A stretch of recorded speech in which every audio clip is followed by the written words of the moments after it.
I need you to come inside my house right now." When Natalie Vaughn, the untouchable tech CEO who lived in the mansion across the street, appeared at Ryan Walker's fence that stormy afternoon with trembling hands and desperate eyes, he knew something had shattered in her carefully controlled world. She hadn't spoken to a neighbor in 2 years, hadn't let a man cross her threshold in just as long, but now she was asking, no, begging. What Ryan would discover inside that silent, beautiful house would change both their lives forever. If you want to see how this story unfolds, stay with me until the end. Hit that like button and drop a comment telling me what city you're watching from. I love seeing how far these stories travel. The storm hit Seattle's outskirts without warning. Ryan Walker stood at his kitchen window, watching the sky turn from gray to bruised purple in a matter of minutes. Thunder rolled across the neighborhood like a freight train, rattling the windows of his small wooden house. Rain hammered against the roof, drowning out the sound of the television his daughter had left playing in the living room. "Dad?" Emma's voice floated from upstairs, small and worried. "It's okay, sweetheart," Ryan called back, forcing warmth into his voice. "Just a summer storm. You know how loud they get." He heard her footsteps retreat back to her room. At 6 years old, Emma was braver than most kids, but storms still unnerved her. They reminded her of the night her mother died, the night the police officers had come to their door with rain dripping from their uniforms and terrible news on their lips. That had been 4 years ago. Ryan turned away from the window and focused on the present. The storm would pass. It always did. And tomorrow morning, he'd be out in the yard cleaning up whatever debris the wind had scattered across their property. That was his routine. Wake up, make Emma breakfast, drop her at school, work his landscaping jobs, pick her up, make dinner, help with homework, tuck her in. Repeat. Simple, controlled, safe. It was the only way he knew how to survive. By 10 o'clock, the worst of the storm had moved on, leaving behind a steady drizzle and the sound of water dripping from the eaves.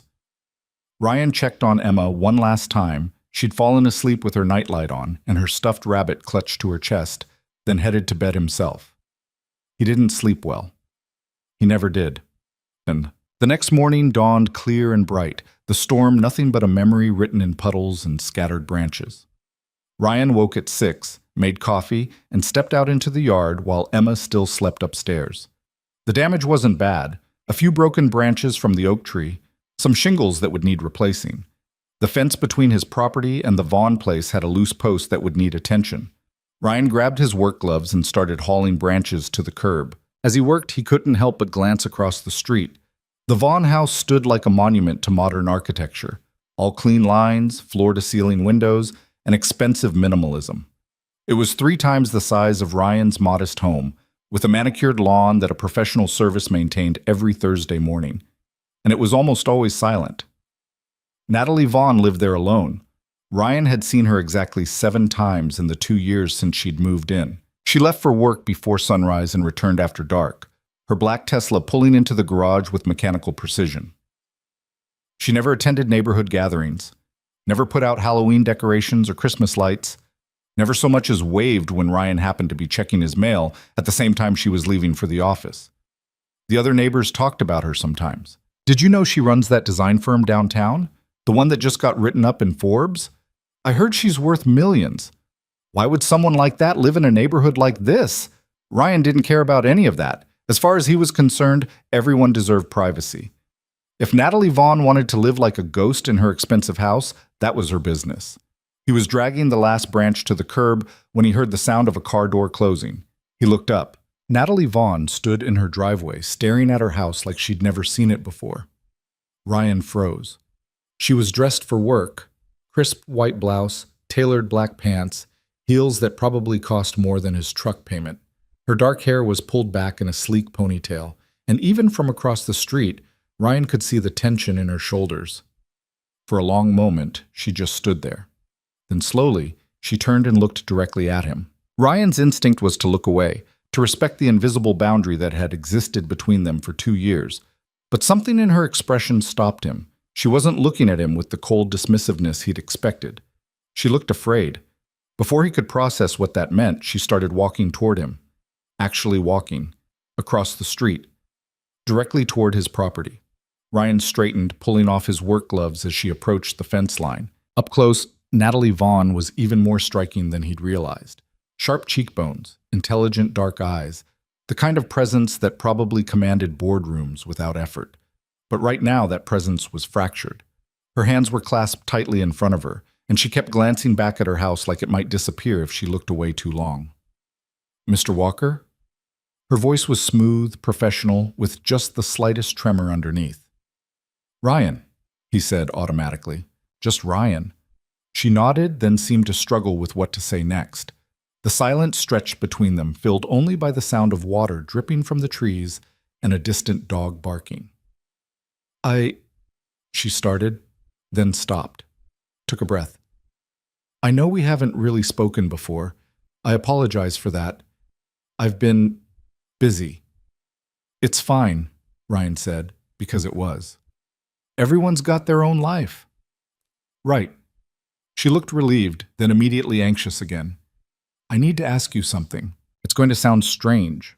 Ryan waited. "When did you last see someone go into my house?"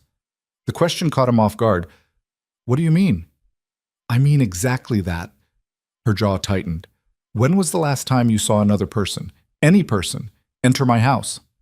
Ryan thought about it. "I don't really pay attention to—" "Please." The word came out sharp, almost desperate. "I need to know."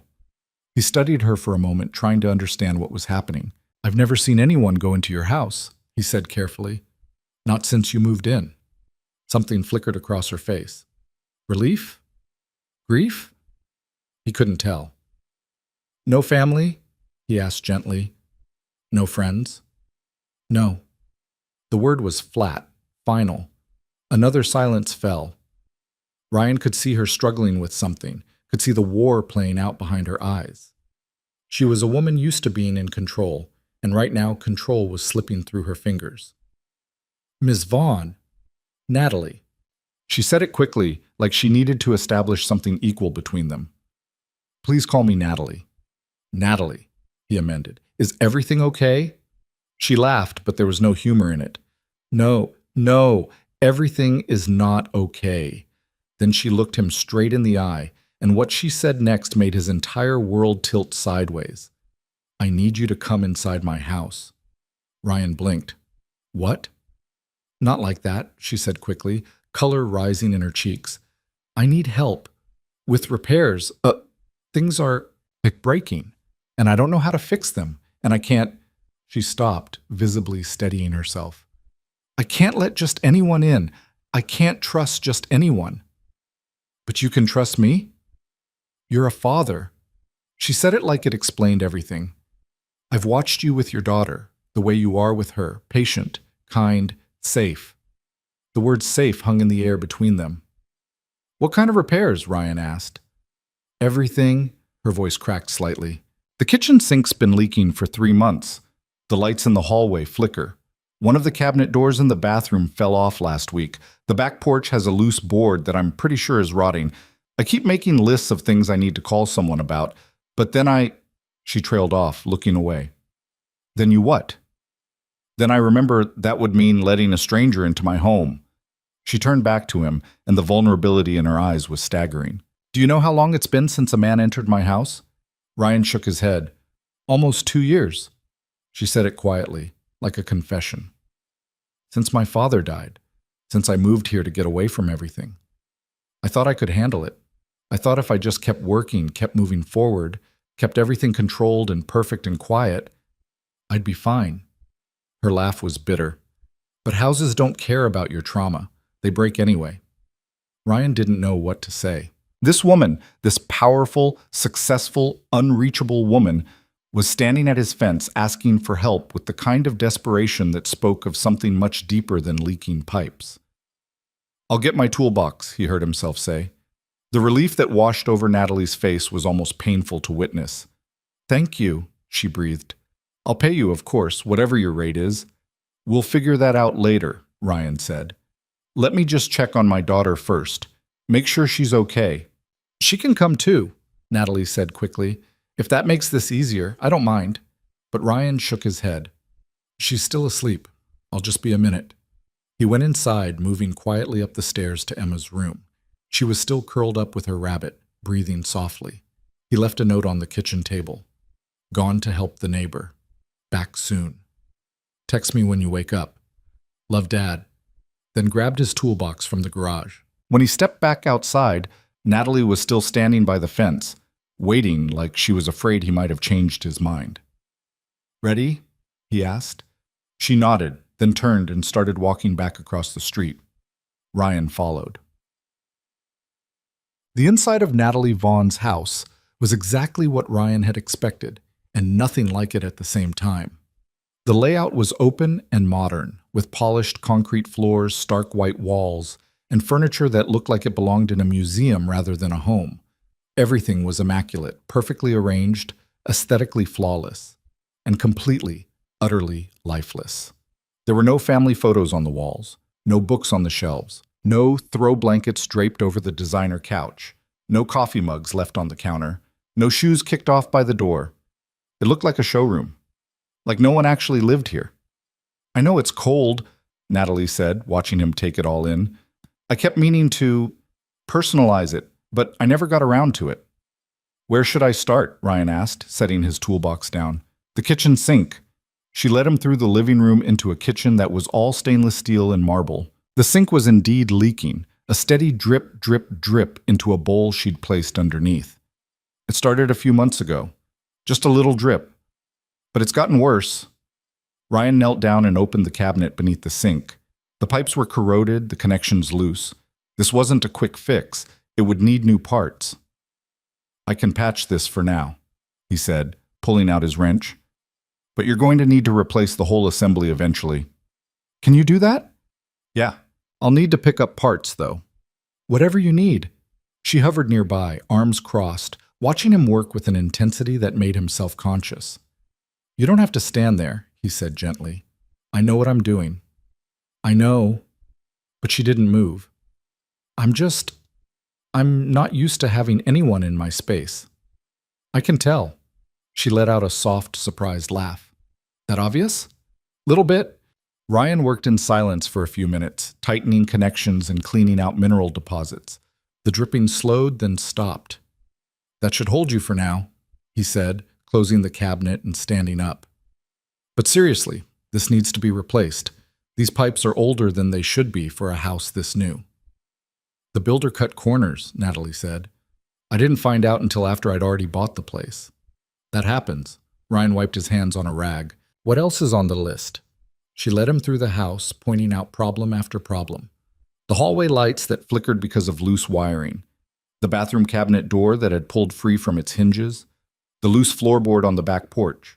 The window in the guest bedroom that wouldn't close properly.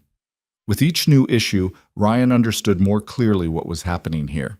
Natalie Vaughn wasn't just avoiding repair people. She was avoiding life. She'd locked herself inside this beautiful, empty house and let it fall apart around her rather than let anyone in. Why now? He asked as he tightened the screws on the cabinet door. Why ask for help now? She was silent for a long moment. Because I'm tired, she finally said. I'm so tired of pretending everything is fine when it's all falling apart. I'm tired of being alone in a broken house, pretending I chose this. Ryan set down his screwdriver and looked at her. Did you choose this? I thought I did. She leaned against the doorframe, arms wrapped around herself. After my dad died, I couldn't stand being in our family home anymore. Everywhere I looked, I saw him. His chair, his coffee mug, his reading glasses on the side table. So I sold everything and moved here. I thought if I started fresh, if I kept everything minimal and controlled, I wouldn't have to feel it anymore. Feel what? The grief. The loss. The terrifying reality that everyone you love eventually leaves you. The words hit Ryan square in the chest. He knew that feeling, knew it intimately. Your wife, Natalie said quietly. The neighbors told me. I'm sorry. It was 4 years ago. Does it get easier? No, Ryan said honestly. You just get better at carrying it. She nodded slowly, like he'd confirmed something she'd already suspected. The thing is, she continued, I thought I could just work through it, build my company, make my father proud, prove that his death didn't break me. but it did break me. I'm standing in $1 million house that I can't even maintain, running a company that's expanding faster than I can handle, and I can't remember the last time I had a real conversation with another human being. You're having one now, Ryan pointed out. She smiled faintly. I suppose I am. Ryan finished tightening the last screw and tested the cabinet door. It swung smoothly now, no longer hanging crooked. That's done. What's next? The porch. They went outside together, and Ryan examined the loose board Natalie had mentioned. It was worse than she'd described. The wood was rotted through in places, soft and spongy under his touch. This whole section needs to be replaced, he said. It's not safe. Can you do it? Yeah, but not today. I'll need to get lumber, and it's a bigger job than the others. Okay, she hesitated. Would you come back to finish it? Ryan looked up at her. The morning sun caught her face at an angle that made her look younger, more vulnerable. This wasn't the powerful CEO the neighbors whispered about. This was just a woman who'd been alone too long, asking for help in the only way she knew how. Yeah, he said. I'll come back. The relief in her eyes was unmistakable. They went back inside, and Ryan spent the next hour addressing the smaller issues, the flickering lights, the sticky window, a loose towel rack in the powder room. Natalie followed him from room to room, gradually relaxing as she got used to having someone else in her space. At some point, she started talking, not about the repairs, but about everything else. About her company, about the pressure of rapid growth, about the board members who wanted her to expand into markets she wasn't sure she was ready for. About her father, who'd built his own tech company from nothing and taught her everything she knew. About the loneliness of being at the top, where everyone wanted something from you and no one just wanted you. Ryan listened while he worked, offering the occasional comment, but mostly just letting her talk. He understood the need to fill silence with words, to hear your own voice saying things you'd never said out loud before. I'm sorry, she said eventually, catching herself. You came here to fix my sink, not listen to me unload my entire life story. I don't mind, Ryan said, and meant it. She smiled. A real smile this time, one that reached her eyes. You're a good listener. Comes with being a single parent. Emma talks constantly. How old is she? 6, just finished kindergarten. That must be hard, doing it alone. Some days are harder than others. Ryan tested the window latch he'd been adjusting. But she's worth it. She's the best thing that ever happened to me. She's lucky to have you. I'm the lucky one. Natalie watched him work for a moment longer, then said quietly, I wanted kids. Before everything fell apart, my father used to joke that I'd make a terrible mother because I was too much of a workaholic. But I always thought, someday, when the company was stable, when I had time. She laughed softly. Time. As if I'd ever have time. It's not too late, Ryan said. Isn't it? You're what, 35? 37. Then no, it's not too late. She didn't respond, just looked out the window at her perfectly manicured yard. Ryan finished with the latch and closed his toolbox. I think that's all I can do today without getting parts. I'll make a list of what you need and pick everything up tomorrow. How much do I owe you? Nothing yet. We'll settle up when everything's done. Ryan, it's fine, he said firmly. Really. They walked back to the front door together. Ryan stepped out onto the porch, then turned back to find Natalie watching him with an expression he couldn't quite read. Thank you, she said softly. Not just for fixing things, for not making this weird. Why would it be weird? I just told a complete stranger that I haven't had a man in my house for 2 years and then invited you inside. Most people would find that weird. Most people haven't lost someone who made them scared to trust anyone new, Ryan said. She stared at him, and for a moment he thought he'd said too much. Crossed some invisible line. Then she whispered, How did you know? Because I spent a year doing the same thing after my wife died. Kept everyone at arm's length. Convinced myself I was protecting Emma by not letting anyone new into our lives. It wasn't until one of Emma's teachers pulled me aside and told me I was teaching my daughter to be afraid of connection that I realized what I was doing. What changed? I started saying yes to things, coffee with other parents, play dates with Emma's classmates, help when the neighbors needed it, small stuff, baby steps. until eventually having people in my life didn't feel dangerous anymore. Natalie absorbed this, her dark eyes searching his face. I don't know if I'm ready for that. You asked me inside, Ryan pointed out. That's a start. She smiled faintly. I suppose it is. Ryan picked up his toolbox and started down the porch steps, then paused. Hey, Natalie? Yes? You're doing better than you think you are. He didn't wait for a response, just headed back across the street to his own house, where Emma was probably awake by now and wondering where he'd gone. Behind him, Natalie Vaughn stood in the doorway of her silent house and watched him go, something shifting inside her that she couldn't quite name. It felt dangerously close to hope. Over the following week, Ryan found himself crossing the street to Natalie's house almost every day.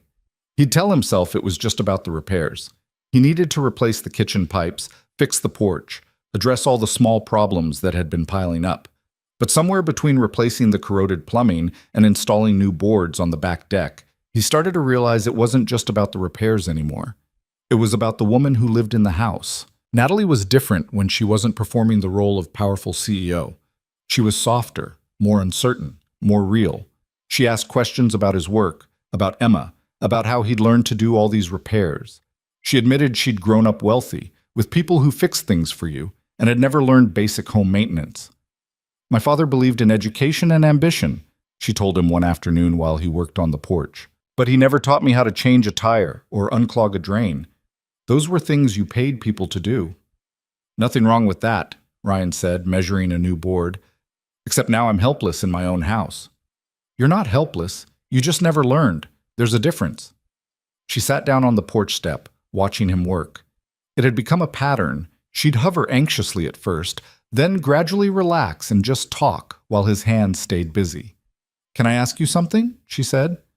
Sure. Why did you say yes? When I asked for help, why did you agree? Ryan set down his measuring tape and considered the question. Honestly, because you looked like you needed someone to say yes, and I know what that feels like. When?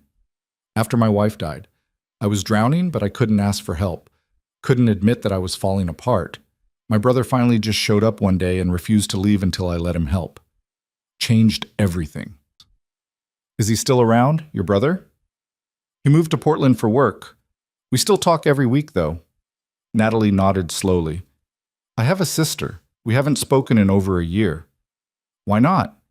Because she told me I was burying myself in work to avoid dealing with grief, and I told her she didn't understand what it was like to lose the one person who actually believed in you. She paused. She was right, of course, but I wasn't ready to hear it. Are you ready now? Maybe.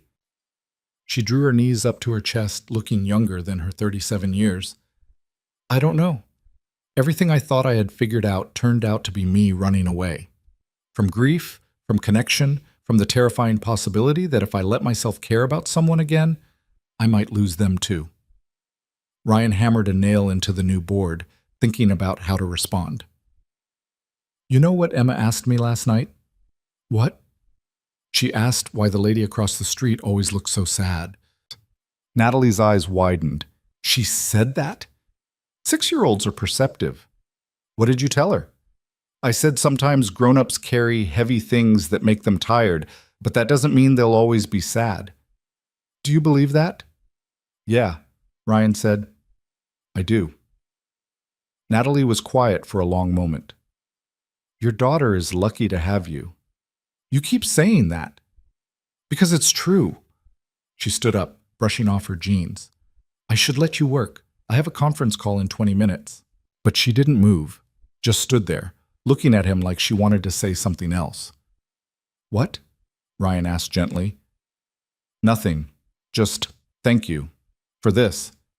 She gestured vaguely at the porch, but he understood she meant more than the repairs. Any time. She smiled, then went inside.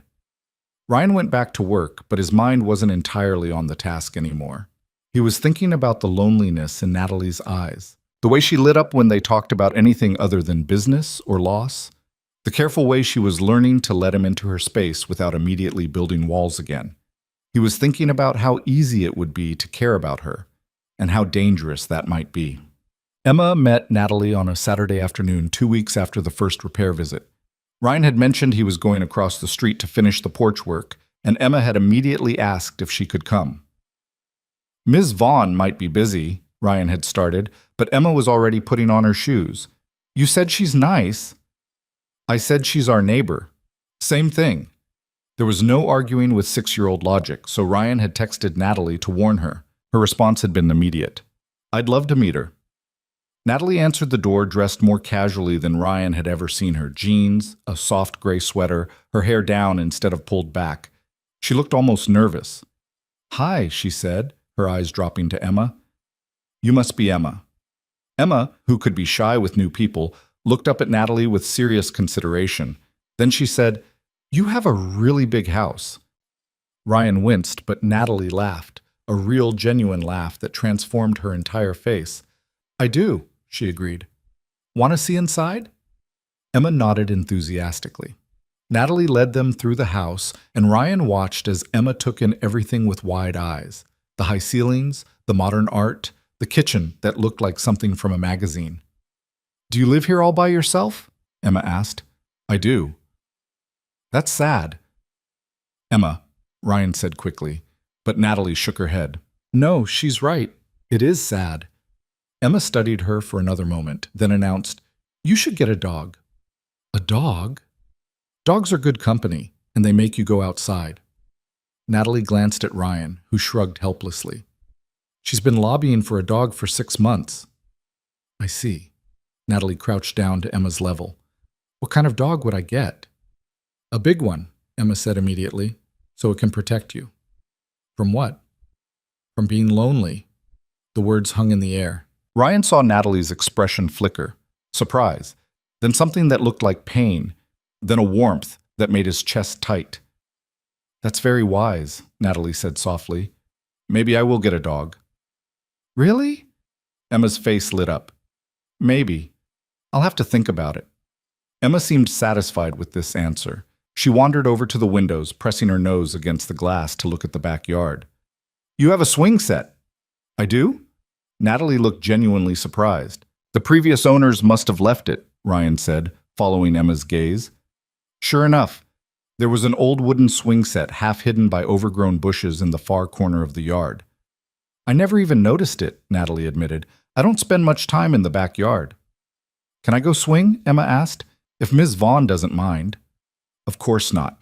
Natalie opened the back door, and Emma raced outside. Ryan and Natalie followed at a slower pace, watching as Emma scrambled onto one of the swings and started pumping her legs. Higher, she called out. Push me higher. Ryan started to move forward, but Natalie was faster. She walked over to Emma and gave the swing a gentle push, then another, until Emma was sailing through the air, laughing with pure joy. Ryan stood on the back porch and watched them, something unfamiliar stirring in his chest. When was the last time he'd seen Natalie smile like that? When was the last time her house had heard the sound of a child's laughter? Your turn, Emma announced, jumping off the swing mid-arc and landing with practiced ease. Ms. Natalie, you should swing too. Oh, I don't know if... Please? Emma deployed her most effective weapon, the earnest, hopeful look that Ryan could never resist. Natalie glanced at Ryan, who gave her an encouraging nod. Okay, she said, sounding both amused and uncertain. But I haven't done this in about 30 years. She settled onto the swing, looking ridiculously elegant even in this mundane setting. Emma stood behind her and pushed with all her might, barely moving the swing at all. I got it, Ryan said, walking over. He gave the swing a firm push, sending Natalie forward. She gasped, then laughed, that same genuine laugh from earlier. Ryan pushed again and she went higher, her hair streaming behind her, her face open and unguarded in a way he'd never seen. She looked free. Higher, Emma commanded, and Ryan obliged, pushing Natalie higher and higher until she was flying, laughing like a child herself. When she finally dragged her feet to slow down, she was breathless and bright-eyed. I forgot how much fun that was. When's the last time you went on a swing? Ryan asked. College, maybe? My father thought they were juvenile. Your father was wrong, Emma announced with the absolute certainty of a 6-year-old. Natalie laughed again. You know what? You're right. He was wrong about a lot of things. They spent the next hour in the backyard. Emma explored every corner, pointing out birds and flowers and demanding to know what everything was called. Natalie admitted she didn't know half the plants in her own yard, so Ryan identified them. Lavender, rosemary, the rhododendrons that had grown wild without pruning. "This whole area needs work," he said, surveying the overgrown garden beds. "When's the last time anyone tended to this?" "Never," Natalie admitted. "I had a service do the lawn, but they didn't touch the garden." "Why not?" She shrugged. "I never asked them to. I didn't think it mattered." Ryan looked at the neglected plants, the potential buried under weeds and neglect. "It matters." Something in his tone made her look at him more carefully. "You mean the garden?" "I mean all of it." Their eyes met, and Ryan saw her understand what he wasn't saying. The garden, the house, her life. All of it mattered, even if she'd convinced herself otherwise. "Dad's really good at making things grow," Emma announced, completely oblivious to the charged moment between the adults. "He can fix anything." "I'm learning that," Natalie said, still looking at Ryan. "Can we come back?" Emma asked. "To swing?"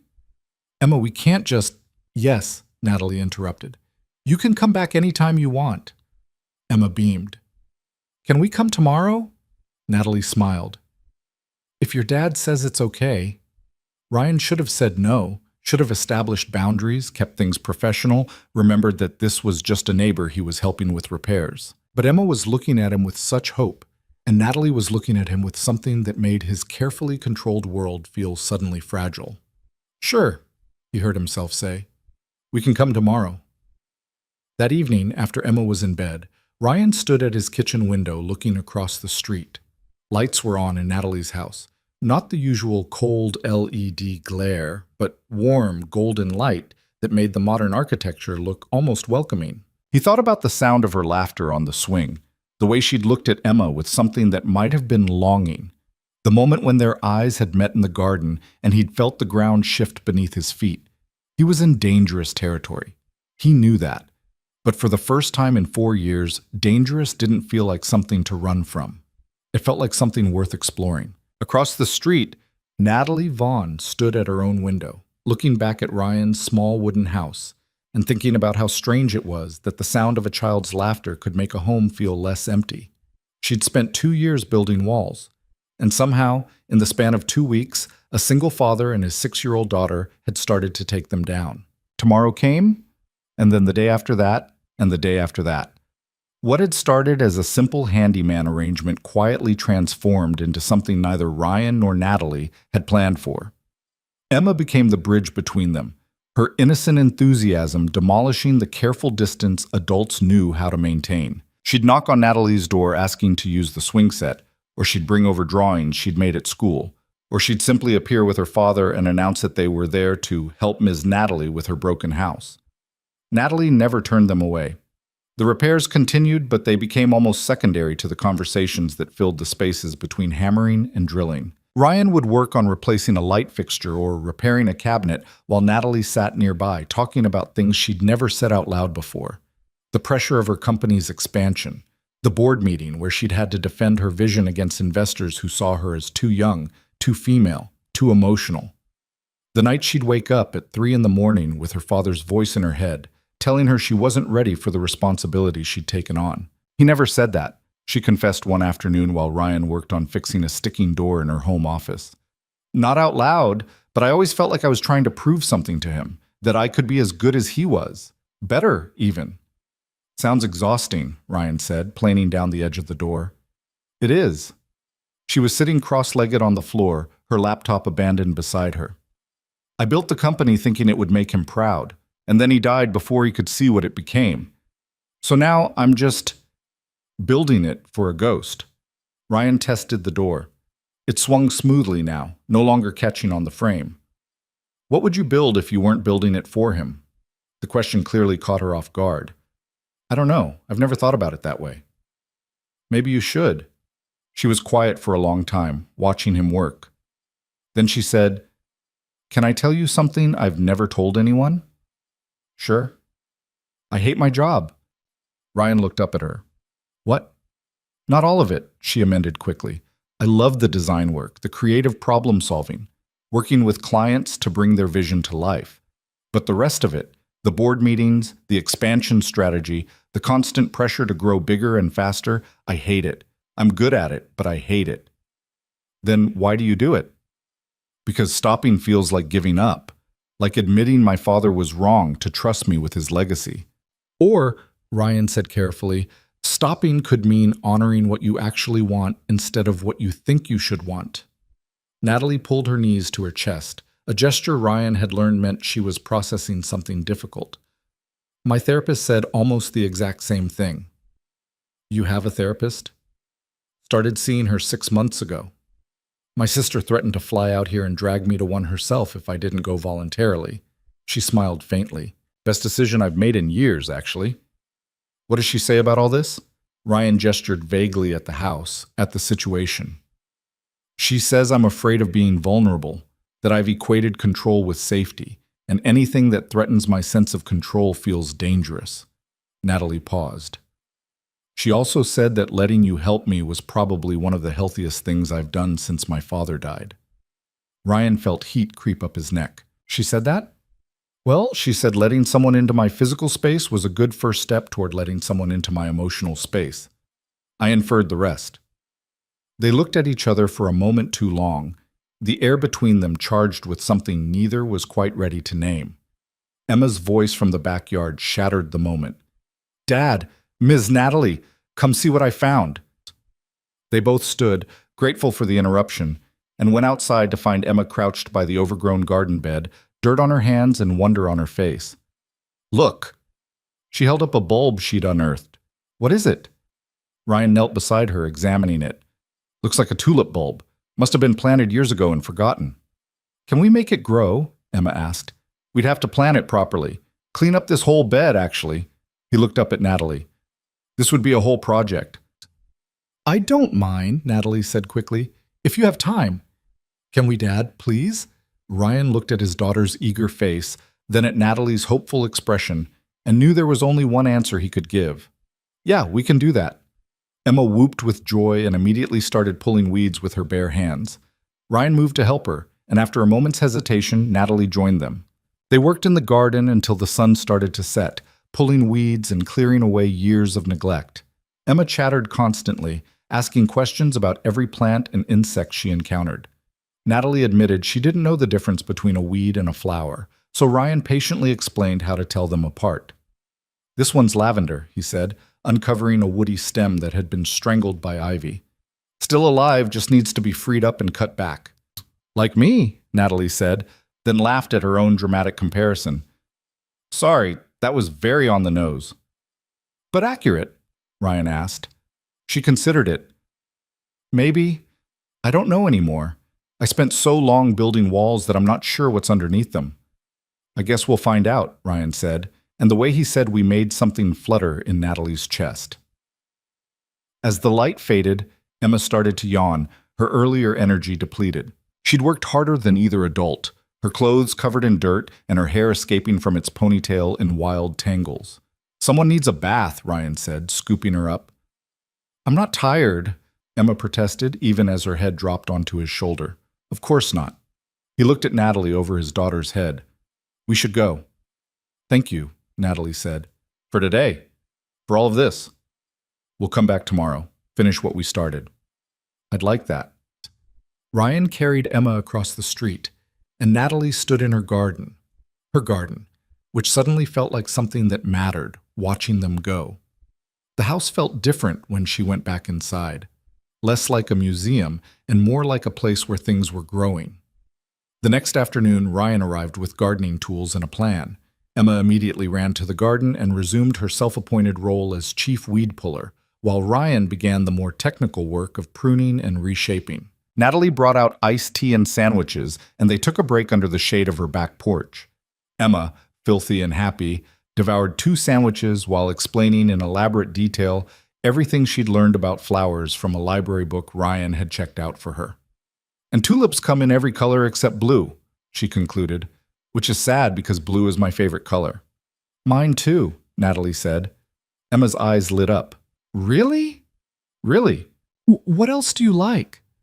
It was such a simple question, but Natalie found herself struggling to answer. What did she like?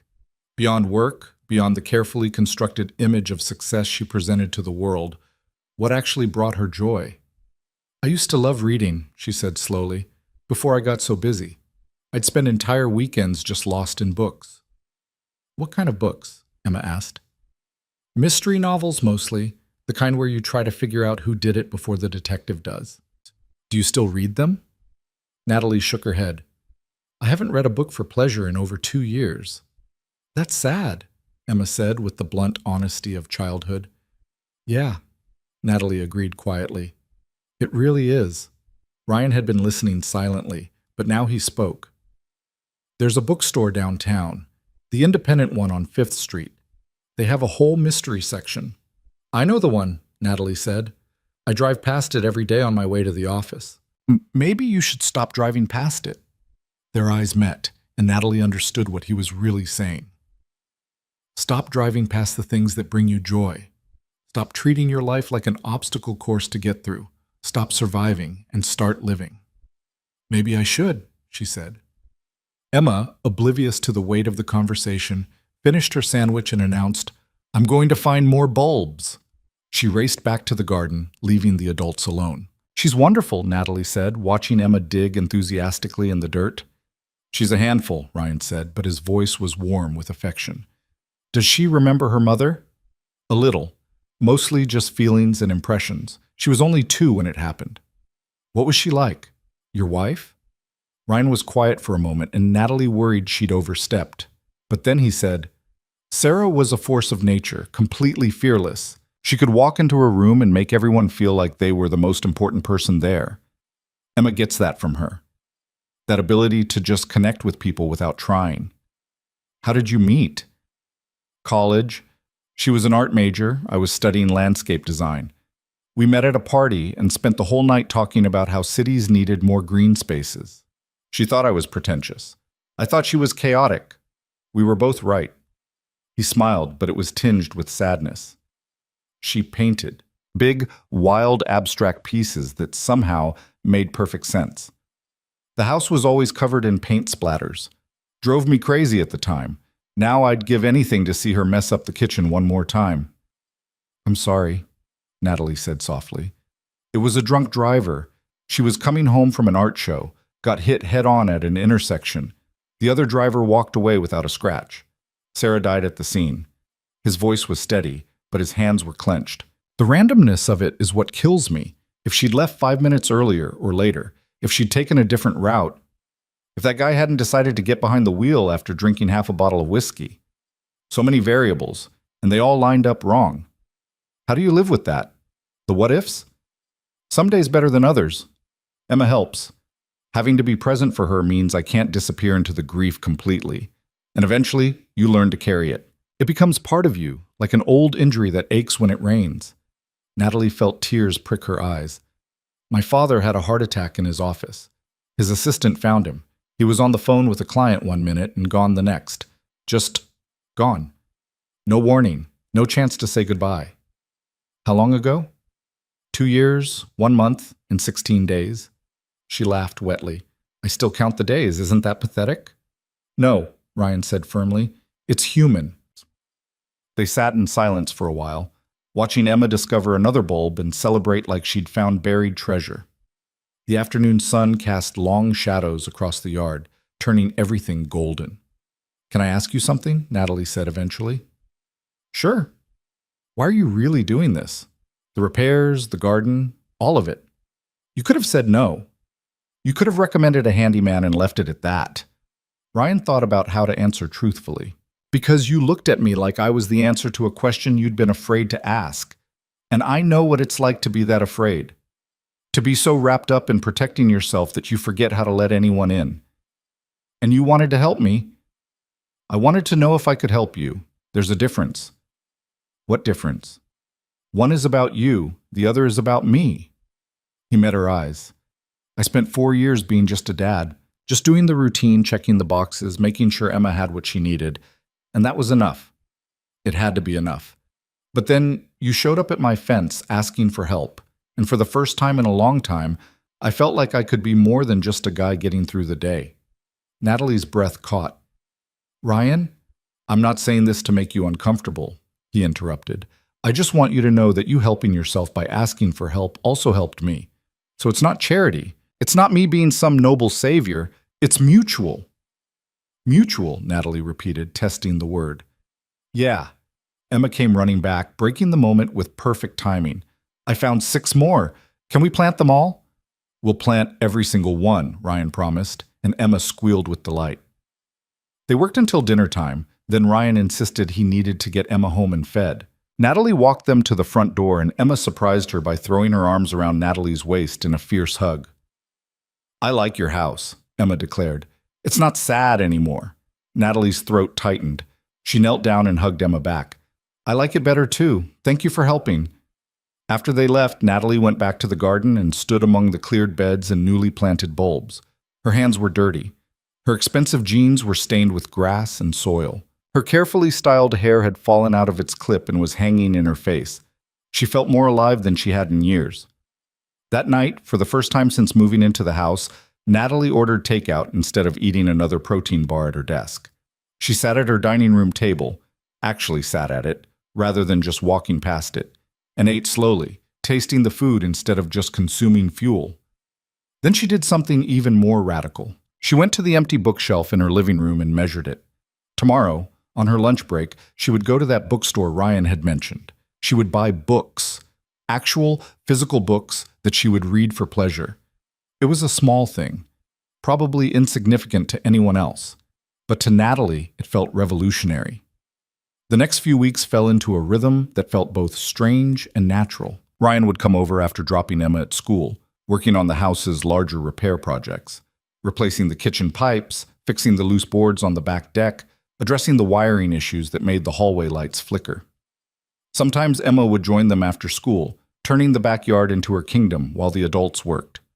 Other times, Ryan would come alone in the evenings after Emma was asleep, and those were the times when the conversations went deeper. Natalie told him about her childhood, growing up wealthy but lonely, with parents who loved her but didn't quite know how to show it. Her father buried in work, her mother in charity committees, her sister, 5 years younger, who'd rebelled against the whole thing and now lived in Barcelona running a small art gallery. We used to be close, Natalie said one evening while Ryan worked on replacing a broken window seal.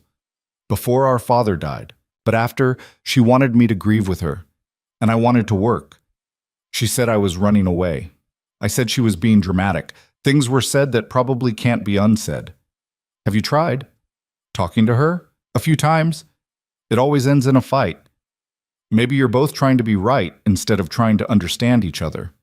Natalie absorbed this, watching Ryan's careful hands seal the window.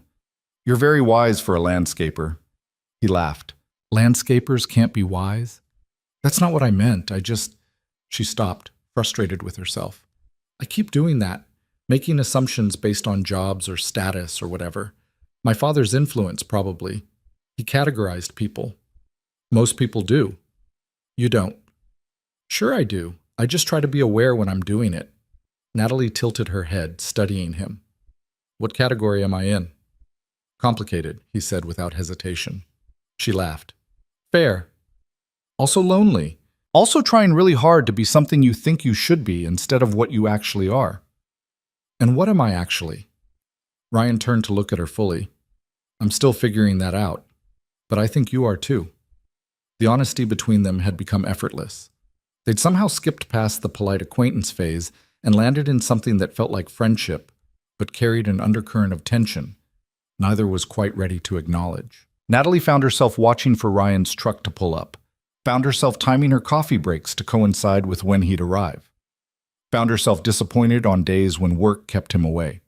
Ryan was equally affected, though he tried to hide it. He caught himself thinking about her at odd moments, wondering what she was doing in some high-stakes board meeting, imagining her reading one of the mystery novels she'd started buying, replaying conversations and the way she'd laugh, really laugh, not the polite CEO laugh, when he said something unexpected. Emma, perceptive as always, noticed the shift before either adult acknowledged it. "Do you like Ms. Natalie?" she asked one night while Ryan was tucking her in. "Of course I like her. She's our neighbor." No, I mean, do you like her like her? Ryan felt his face heat. Where did you learn that phrase? Sarah's mom said it. She said you smile different when you talk about Ms. Natalie. Sarah's mom should mind her own business. But do you? Ryan sat on the edge of Emma's bed, trying to figure out how to answer honestly without crossing any parental boundaries. Ms. Natalie is very nice, and I'm glad we're friends with her. But you think she's pretty. Emma, it's okay if you do. I think she's pretty too, and she's nice, and she's not sad anymore. Emma yawned, her interrogation losing steam. I think she likes you too. Go to sleep, kiddo. Okay. She snuggled into her pillow, already half asleep. But Dad? Yeah? It's okay if you like someone. Mom would want you to be happy. The words hit Ryan square in the chest. He kissed Emma's forehead, turned off the light, and stood in the hallway for a long moment, trying to get his breathing under control, out of the mouths of babes. The truth was, he did like Natalie, more than he'd planned to, more than was probably wise. But Emma was right. Sarah would have wanted him to be happy. She'd been fierce about that in her final months, making him promise he wouldn't close himself off, wouldn't let grief turn him bitter. He'd kept that promise for Emma's sake, but somewhere along the way he'd forgotten it applied to himself too. The next day, Ryan arrived at Natalie's house to find her on the phone in her office, pacing and speaking in the clipped, professional tone she used for business. He let himself in. She'd given him a key weeks ago and went to work on the kitchen cabinets. 20 minutes later, she found him. I hate investors, she announced, dropping onto one of the kitchen stools. Rough call? They want me to open an office in New York, expand our client base to include more corporate work, basically turn the company into everything I created it to avoid becoming. What do you want? I want to tell them to shove their expansion plans. She rubbed her temples. But I also don't want to tank the company out of stubbornness. Those aren't your only two options. Aren't they? Ryan set down his screwdriver and faced her. You could compromise, take some of their suggestions, reject others. It's your company, right? You're the CEO? Technically, yes, but they control enough shares to make my life difficult if I don't play ball. So you're going to let them dictate your life because it's easier than fighting? The words came out harsher than he'd intended, and Natalie's eyes flashed. You don't understand the position I'm in. You're right, I don't. I'm just a landscaper who fixes things. He heard the edge in his own voice and hated it. But from where I'm standing, you spend a lot of time doing things you don't want to do because you're afraid of disappointing people who are already disappointed. That's not fair. Isn't it? You've told me yourself you hate half your job, that you built this company for your father, not yourself, that you're exhausted and lonely and scared. But instead of changing anything, you just keep pushing forward because stopping feels like failure. Natalie stood up, her face flushed. You think it's that simple? Just quit? Walk away? I think it's more complicated to stay in a situation that's killing you slowly.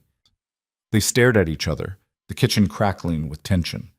This was their first real argument, and Ryan wasn't sure how they'd gotten here.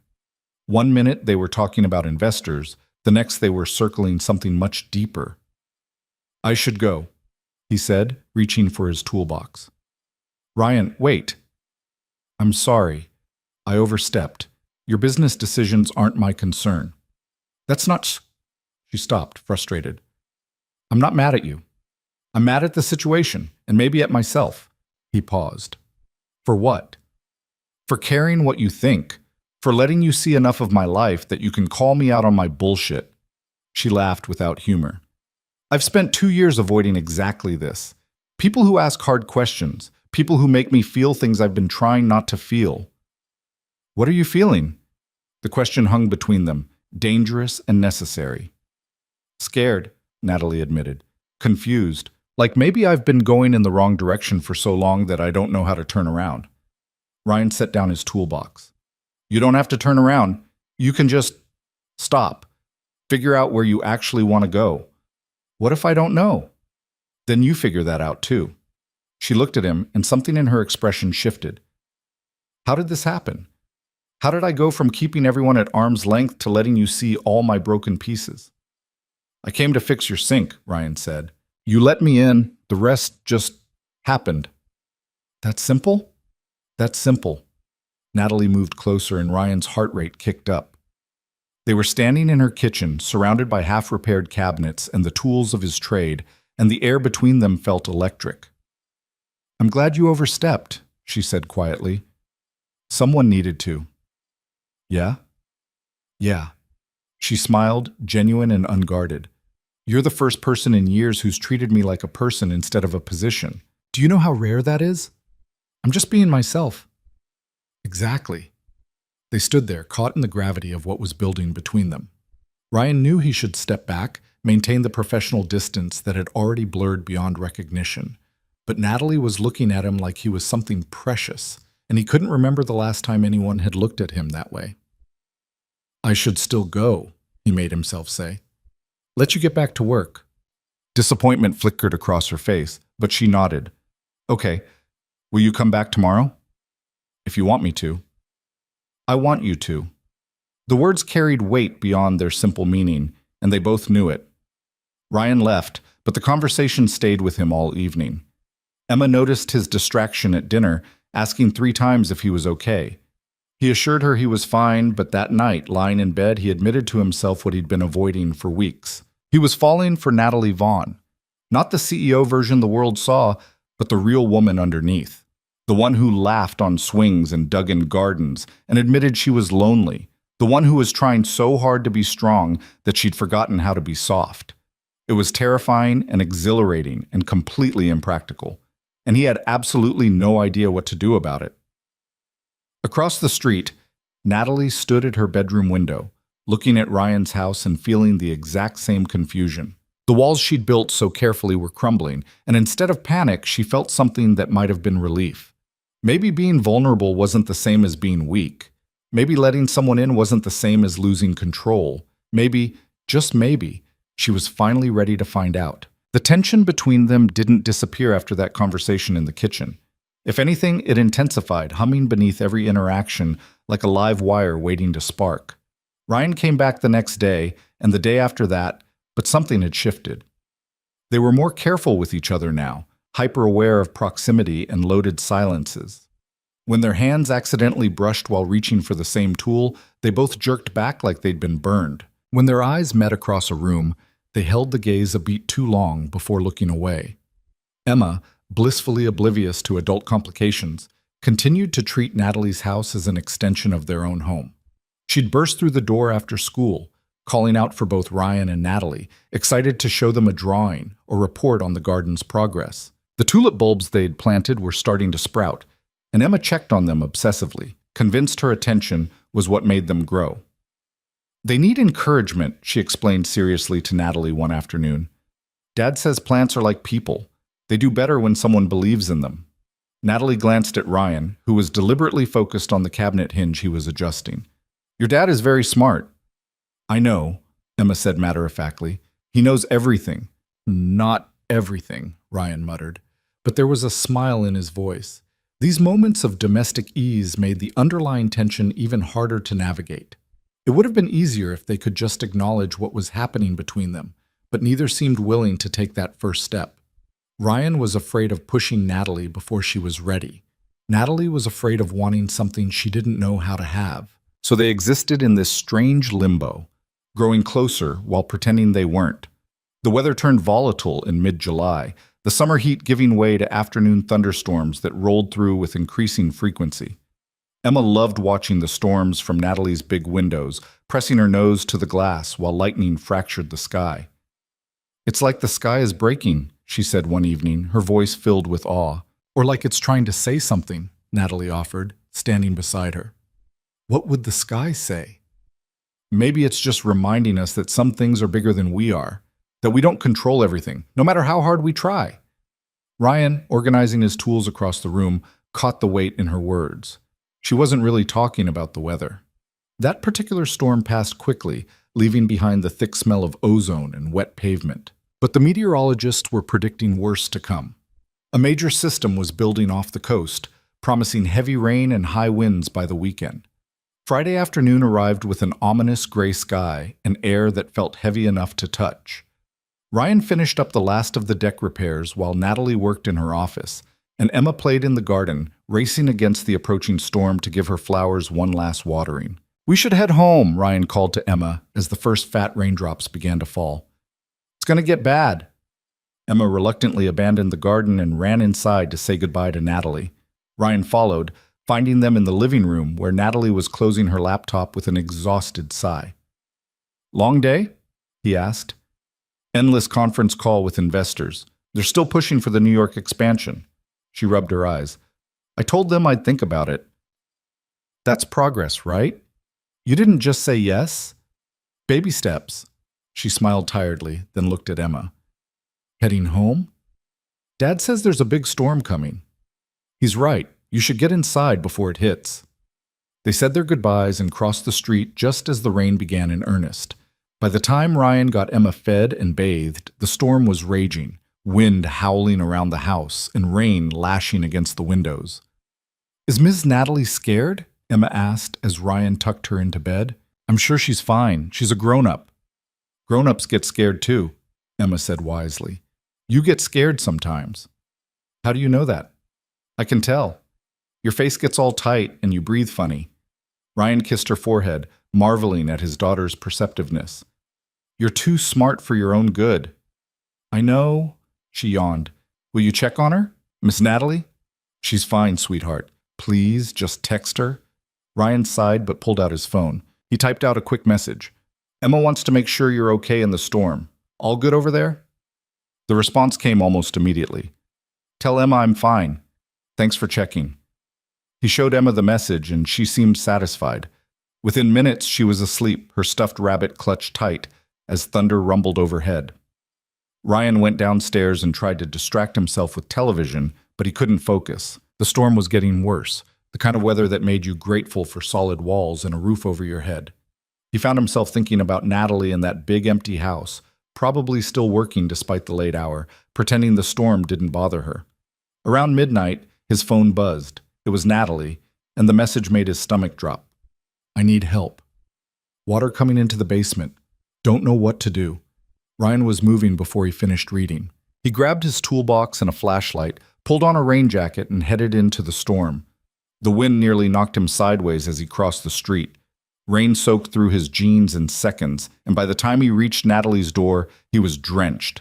She yanked it open before he could knock, her face pale with panic. I'm sorry, she said immediately. I didn't know who else to call. There's so much water and I can't find where it's coming from and… Show me, Ryan interrupted gently. She led him through the house to the basement stairs.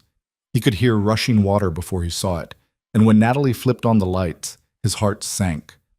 Water was pouring through a window well, flooding across the concrete floor. When did this start? He asked, already moving down the stairs. Maybe 20 minutes ago? I came down to check the circuit breaker because the power flickered, and that's when I saw it. Her voice was shaking. I tried to stop it with towels, but there's too much. Ryan waded into the ankle-deep water, shining his flashlight around the space. The window well had filled with rainwater and debris, and the window seal had failed under the pressure.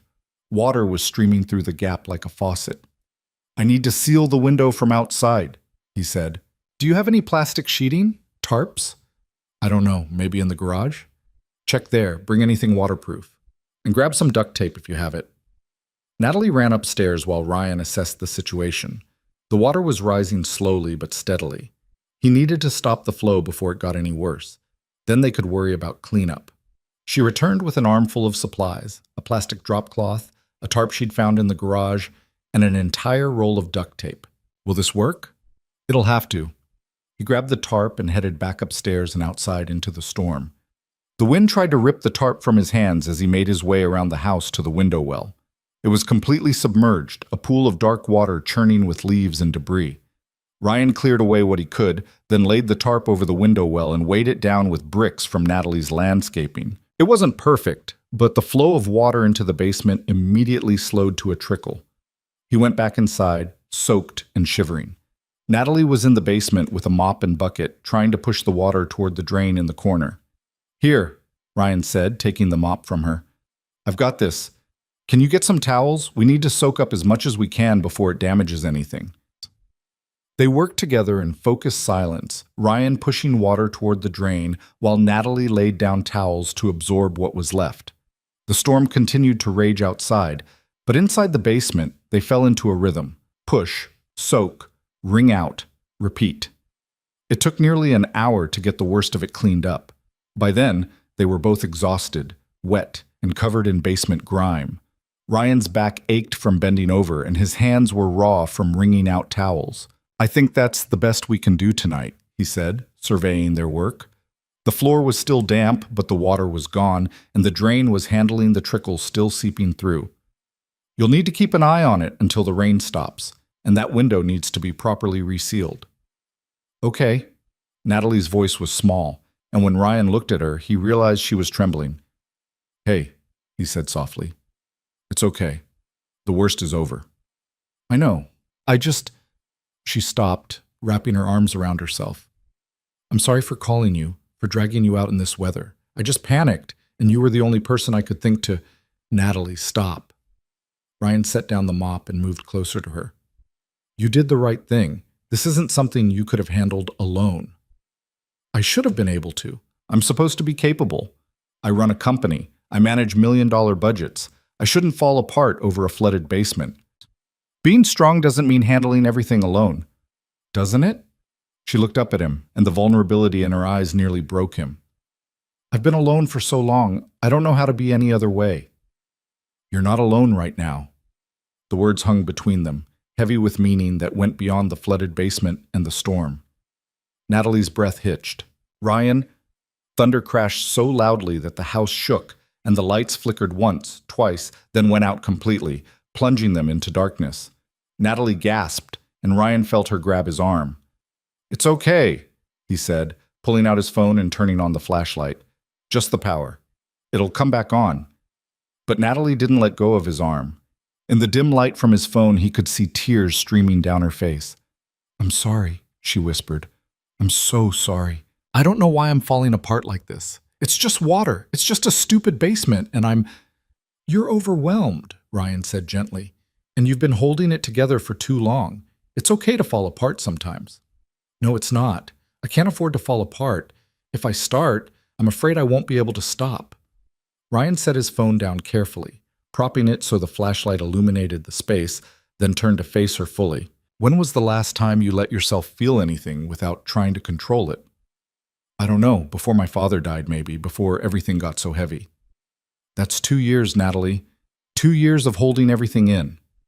"I didn't have a choice." "You always have a choice. You just chose survival over feeling, and that works for a while, but eventually—" He gestured at the flooded basement, at her tears, at the storm raging outside. "Eventually everything breaks anyway." She made a sound that was half laugh, half sob. "You're right. You're completely right, and I hate it. I know. I'm so tired, Ryan. I'm so tired of being strong and capable and in control. I'm tired of pretending I have everything figured out when I barely know what I'm doing. I'm tired of going to bed alone in this big empty house and waking up alone and spending every day alone, even when I'm surrounded by people." The words were pouring out of her now, years of suppressed emotion finally breaking free. "I miss my father. I miss having someone who believed in me. I miss feeling like I mattered to someone beyond what I could do for them or how much money I could make them. I miss being touched. I miss being seen. I miss feeling like a person instead of just a position." Ryan's heart was hammering in his chest. "Natalie, and the worst part is that I let you in. I let you and Emma into my life, and now I can't imagine going back to how it was before. But that terrifies me, because what if something happens?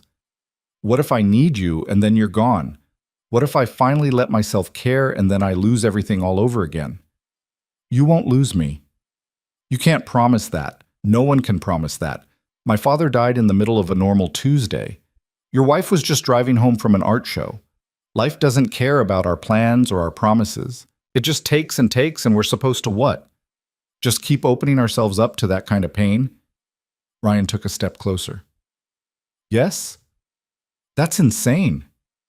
"Maybe, but the alternative is worse. The alternative is this: hiding in an empty house, calling it safety when it's really just slow suffocation. Is that really what you want?" "I don't know what I want anymore." "I think you do. I think you're just scared to admit it." They were close enough now that Ryan could see every detail of her face in the phone's glow, the tracks of tears on her cheeks, the exhaustion in her eyes, the desperate hope she was trying so hard to suppress. "What am I scared to admit?" she whispered. "That you don't want to be alone anymore. That you're tired of pretending you're fine when you're breaking. That maybe, just maybe, you want to let someone in for real this time. And if I do? If I let you all the way in and then lose you? Then you'll survive it, just like you survived losing your father, just like I survived losing Sarah. It will hurt like hell, but you'll survive. And in the meantime, you get to actually live instead of just existing." Natalie closed her eyes, more tears sliding down her face. "I don't know if I'm brave enough." "You are." Ryan reached out slowly, giving her time to pull away. When she didn't, he gently wiped the tears from her cheek with his thumb. "You're one of the bravest people I've ever met. You just don't see it." "How am I brave? I'm literally crying in my basement over some water. You called me for help. You admitted you couldn't handle it alone. You're standing here telling me all the things you've been too scared to say out loud. That's brave, Natalie. That's incredibly brave." She opened her eyes and looked at him, and the expression on her face made everything else disappear. The storm, the flooded basement, the years of grief and fear and careful distance, all of it faded until there was just the two of them in the dim light, standing close enough to feel each other breathe. "I care about you," Natalie said, her voice barely audible over the rain. "I tried not to. I tried to keep it professional and friendly and safe. But I care about you so much it scares me." Ryan's breath caught. "I care about you too. What do we do about that?" "I don't know, but I think we need to figure it out together." She nodded slowly, then did something that surprised them both. She closed the remaining distance between them and wrapped her arms around him, pressing her face against his chest. Ryan froze for half a second, then his arms came around her, holding her close. She was shaking, from cold or emotion or both, and he could feel her tears soaking through his wet shirt. He held her tighter, one hand coming up to cradle the back of her head. "I've got you," he murmured. "I've got you." Natalie made a broken sound and held on like he was the only thing keeping her from drowning. All the walls she'd so carefully constructed were gone, leaving her raw and vulnerable and terrifyingly open. But Ryan's arms were steady around her, and for the first time in 2 years, she let herself lean on someone else's strength instead of pretending she had her own. They stood like that for a long time, the storm raging outside while something equally powerful settled between them. This was the moment everything changed. They both knew it. There was no going back to careful distance and professional boundaries. They'd crossed a line that couldn't be uncrossed. When Natalie finally pulled back, her eyes were red but clear. "I'm a mess. You're human." "Same thing." She laughed shakily, then seemed to realize she was still in his arms. "Sorry, I didn't mean to. Don't apologize." Ryan loosened his hold but didn't let go completely. "Do you feel better?" "Actually, yes. Which is annoying because you were right about the whole letting yourself feel things concept." "I'm occasionally right about things." She smiled, and it was genuine. More than occasionally. The light suddenly flickered back to life, making them both blink in the sudden brightness. The basement looked worse in the full light. Water stains on the concrete, damp boxes that would need to be checked, the general chaos of an emergency barely averted. But Natalie didn't seem to care about any of that. She was still looking at Ryan with an expression that made his heart race. "Stay," she said impulsively. "The storm's still bad. You shouldn't walk back in this weather." Ryan hesitated. "Emma's alone." "She's asleep though, right?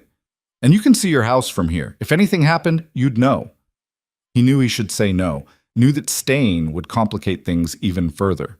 But the thought of walking back out into that storm, of leaving Natalie alone in this big house after everything that had just happened, felt impossible. "Okay," he said, "but just until the worst of the storm passes." Relief flooded her face. "Thank you." They went upstairs and Natalie disappeared to change into dry clothes while Ryan called to check his home voicemail. Nothing from Emma. She was undoubtedly sound asleep, completely unaware of the drama unfolding across the street. Natalie returned in yoga pants and an oversized sweatshirt, her hair damp from a quick shower. She looked younger like this, softer, more like the woman she might have been if grief hadn't hardened her edges. "I made tea," she said, handing him a mug. "And I found some dry clothes that might fit you. My father was about your size." Ryan took the clothes gratefully and changed in the bathroom, trying not to think too hard about wearing a dead man's sweatpants. When he emerged, Natalie was curled up on the couch, her own mug cradled in her hands. He sat down beside her, leaving a respectful distance between them. "You don't have to sit so far away," she said quietly. "I won't bite." Ryan shifted closer, and Natalie immediately leaned into him, resting her head on his shoulder. It felt natural, like they'd been doing this for years instead of weeks. "Can I ask you something?" she said. "Sure." "What happened after Sarah died? In those first months? How did you survive it?" Ryan thought back to that terrible time, the grief so overwhelming he could barely breathe around it. "I didn't, at first.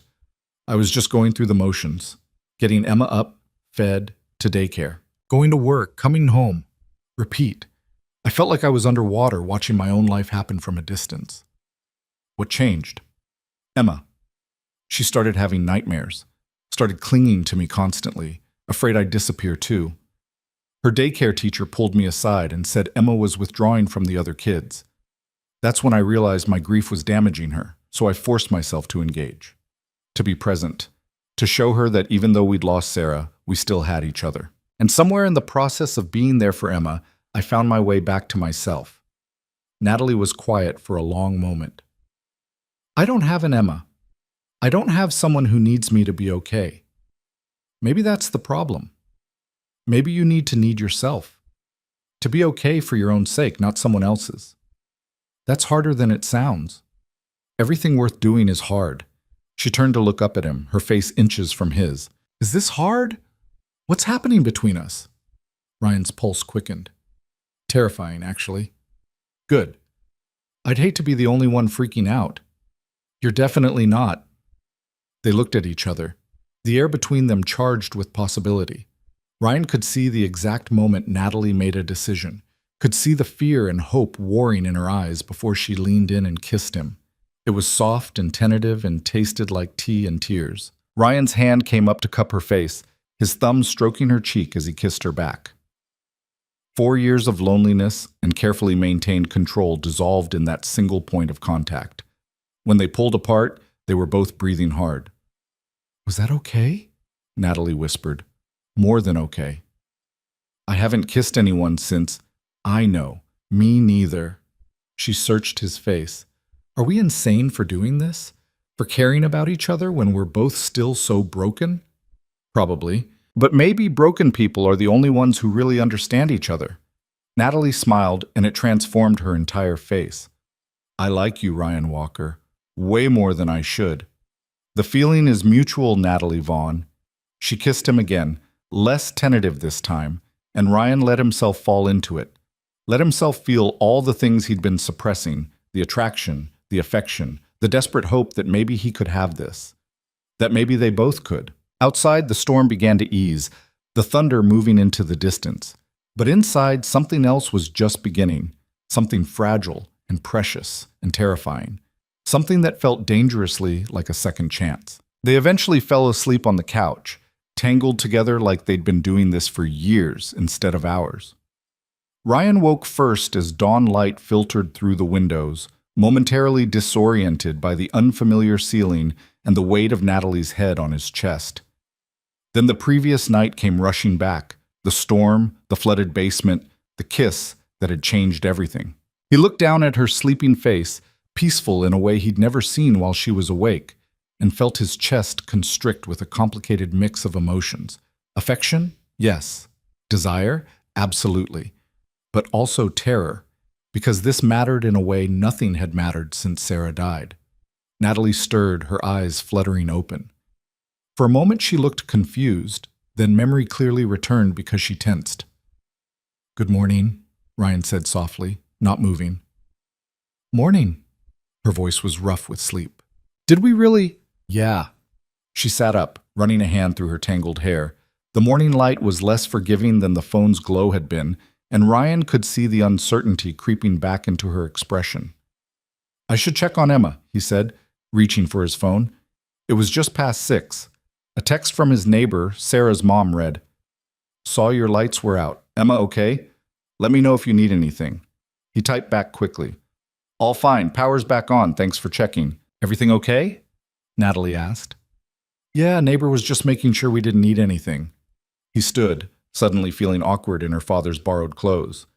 I should get home before Emma wakes up. She'll panic if I'm not there. Right, of course.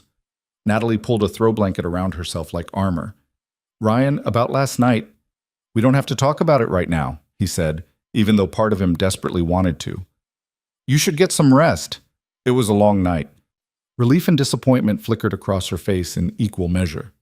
Okay, will you still come over later to check the window seal? If you want me to. I do. She stood as well, the blanket still wrapped around her shoulders. And Ryan, thank you. For coming in the storm, for everything. He wanted to kiss her again, to prove that last night hadn't been a fluke born of exhaustion and emotion. But the morning light made everything feel more complicated, so he just nodded and headed for the door. The walk back across the street felt surreal. The storm had left debris scattered across yards, broken branches, scattered leaves, someone's trash can lid in the middle of the road. Ryan's own yard had weathered it fine, and when he slipped inside, the house was quiet and still. He showered quickly, scrubbing away the basement grime and the scent of Natalie's house that clung to his skin. When he emerged, Emma was awake, sitting at the kitchen table with her stuffed rabbit. Where were you? She asked, her voice small. Ms. Natalie's basement flooded during the storm. I went to help. All night? The storm was really bad, sweetheart. It wasn't safe to come home until it passed. Emma studied him with those too perceptive eyes. Did you sleep there? Ryan felt heat creep up his neck. On the couch, yes. Were you scared? A little. Storms like that are serious. Emma nodded solemnly, then said, Is Ms. Natalie okay? She's fine, just tired. Are you going to see her today? Probably. I need to fix the window that was leaking. Can I come? Ryan hesitated. Everything felt different now, and he wasn't sure how to navigate this new territory with Emma watching, but he also couldn't think of a good reason to say no without raising more questions. Sure. After breakfast. They made pancakes together, Emma chattering about the storm and how loud the thunder had been. Ryan tried to focus on her words, but his mind kept drifting back across the street, to Natalie's tears, to her confession, to the way she'd kissed him like he was air and she'd been drowning. What the hell was he doing? He was a single father with a 6-year-old daughter and a modest landscaping business. Natalie was a millionaire CEO with a company to run and investors to appease. They lived in different worlds, even if their houses were only separated by a street. But then he remembered the way she'd looked on the swing set, laughing like a child. The dirt under her fingernails from working in the garden. The vulnerability in her eyes when she'd admitted she was tired of being alone. Maybe their worlds weren't as different as they seemed. After breakfast, Ryan gathered his tools while Emma put on her garden clothes, a designation she'd created for the old t-shirts and jeans she wore when helping with the flowers. They crossed the street together, and Emma knocked on Natalie's door with her usual enthusiasm. Natalie answered, looking almost as tired as Ryan felt. She'd showered and changed into fresh clothes, but there were shadows under her eyes that makeup couldn't quite hide. "Good morning," she said, her smile warm but cautious. "Come in." Emma immediately ran to the back door to check on the garden, leaving the adults alone in the entryway. "How are you?" Ryan asked quietly. "Honestly, I don't know. Last night was—" She trailed off, searching for words. "A lot?" That's putting it mildly. She wrapped her arms around herself, a gesture Ryan had come to recognize as self-protection. "I meant everything I said. I just don't know what to do about it now that it's morning and everything feels real again. We don't have to figure it all out today. Don't we? Ryan, I kissed you. She glanced toward the backyard where Emma was visible through the window. This affects more than just us. I know. Emma deserves stability. She deserves someone who has their life together, not someone who falls apart over a flooded basement. You didn't fall apart. You had a normal human reaction to an overwhelming situation. It wasn't normal for me. I don't cry. I don't panic. She stopped, frustration evident in every line of her body. I don't let people see me like that. Maybe that's the problem, Ryan said gently. Maybe you need to let people see you. And what happens when they see me and decide I'm too much work? Too broken? Too... Natalie. He stepped closer, lowering his voice. I saw you last night, all of you. The fear, the grief, the loneliness. And I'm still here. She looked up at him, and the hope in her eyes was almost painful. For how long? The question hung between them, impossible to answer with certainty. Ryan thought about Sarah, about the randomness of loss, about how there were no guarantees in life, no matter how badly you wanted them. I don't know, he said honestly. Nobody knows, but I'm here now, that's all I can promise. That's terrifying. Yeah, it is. They stood there, caught between what they wanted and what they feared, until Emma's voice called from the backyard. Dad, the tulips have flowers. The moment broke and Natalie laughed softly. She's right. They bloomed this morning. I saw them when I got up. They went outside together, and Emma was indeed standing in the garden bed, practically vibrating with excitement. Small purple and yellow tulips had opened overnight, their petals bright against the dark soil. We did it! Emma exclaimed. We made them grow! You sure did, Natalie said, and the genuine delight in her voice made Ryan's chest ache. They spent the morning working on repairs. Ryan fixed the windowsill while Natalie and Emma worked in the garden, planting new flowers they'd picked up from the nursery. The domestic ease of it all felt both natural and terrifying. This was what his life could be, not just him and Emma against the world, but the three of them building something together. But what if it all fell apart? Around lunchtime, Ryan was replacing a damaged board on the back porch when the knife slipped. The blade caught his wrist, slicing through skin before he even registered what had happened. Damn it, he hissed, dropping the knife and pressing his other hand over the wound. Blood immediately welled between his fingers, more than he'd expected. Ryan? Natalie's voice came from the doorway. What happened? Just cut myself, it's fine. But when he lifted his hand to check the damage, blood ran down his arm in a steady stream. The cut was deeper than he'd thought. Oh my God! Natalie's voice changed, going high and thin. That's a lot of blood. It looks worse than it is, Ryan said, trying to stay calm. Can you grab me a towel? But Natalie didn't move. She stood frozen in the doorway, her face white as paper, staring at his bleeding wrist like it was a snake about to strike. Natalie? He took a step toward her. I can't. The words came out strangled. I can't look at it. I can't. She turned and ran back into the house. Ryan stood there, confused and bleeding, until Emma appeared with a kitchen towel. Miss Natalie is crying in the bathroom, she reported, handing him the towel. Why is she crying? I don't know, sweetheart. Ryan wrapped the towel around his wrist, applying pressure. The bleeding was already slowing. Can you stay here while I go check on her? Emma nodded seriously, and Ryan went inside, following the sound of ragged breathing to the powder room. The door was closed. Natalie? He knocked gently. Can you let me in? No, I'm fine. Just give me a minute. You're not fine. Talk to me. Silence, then the sound of the lock clicking. Ryan opened the door to find Natalie sitting on the floor, her knees pulled to her chest, tears streaming down her face. I'm sorry, she gasped. I'm so sorry. I just saw all that blood and I can't. Ryan knelt beside her, careful to keep his wrapped wrist out of sight. What's going on? What happened? My father. The words came out broken. He cut himself in the workshop, just a stupid accident with a saw, but he was on blood thinners and it wouldn't stop bleeding. My mother found him and she was screaming and there was so much blood everywhere and... She stopped, choking on a sob. That was 6 months before the heart attack. I keep thinking maybe if he'd been more careful, if we'd made him see a doctor more often, if we'd paid more attention. Natalie, Ryan shifted so he could see her face. Your father's heart attack wasn't your fault, and it wasn't caused by a cut he got months earlier. I know that logically, but when I saw you bleeding, all I could see was him. All I could think about was losing someone else She stopped abruptly, her eyes going wide. The unfinished sentence hung in the air between them. Someone else I love. She'd almost said it. Ryan could see the realization hit her, could see panic flood her features. This is exactly what I was afraid of, she whispered. I let you in, and now I can't bear the thought of losing you. Do you understand how terrifying that is? I've known you for less than 2 months and you're already so tangled up in my life that seeing you bleed makes me fall apart. Ryan set down his wrapped wrist carefully and took her hand. I'm okay. It's just a shallow cut. I'm fine. This time. But what about next time?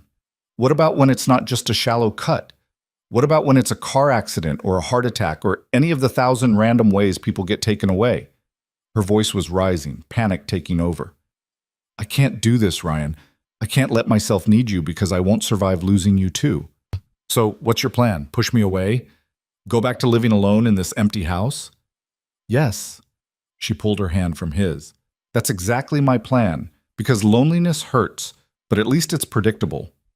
At least I have control over it. That's not living, Natalie. That's just existing. Maybe existing is safer. It's not. You're dying anyway, just slower. At least if you let yourself live, you get something beautiful in between the fear. She shook her head, fresh tears falling. You don't understand. Everyone I've ever loved has left me.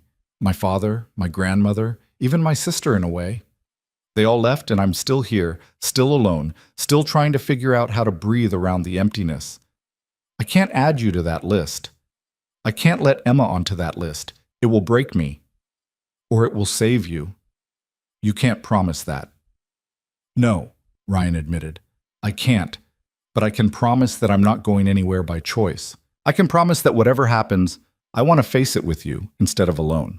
And I can promise that hiding from life doesn't actually protect you from loss. It just guarantees you'll miss out on all the good stuff in between. Natalie looked at him, her eyes red and swollen, her walls back up and reinforced. I need you to leave. The words hit Ryan like a physical blow. What? I need you to go. Take Emma and go home. I need to think. Natalie, please. Her voice broke. I'm asking you to respect my boundary. I need space to figure this out. Every instinct Ryan had screamed at him to fight, to stay, to break through her fear with sheer persistence.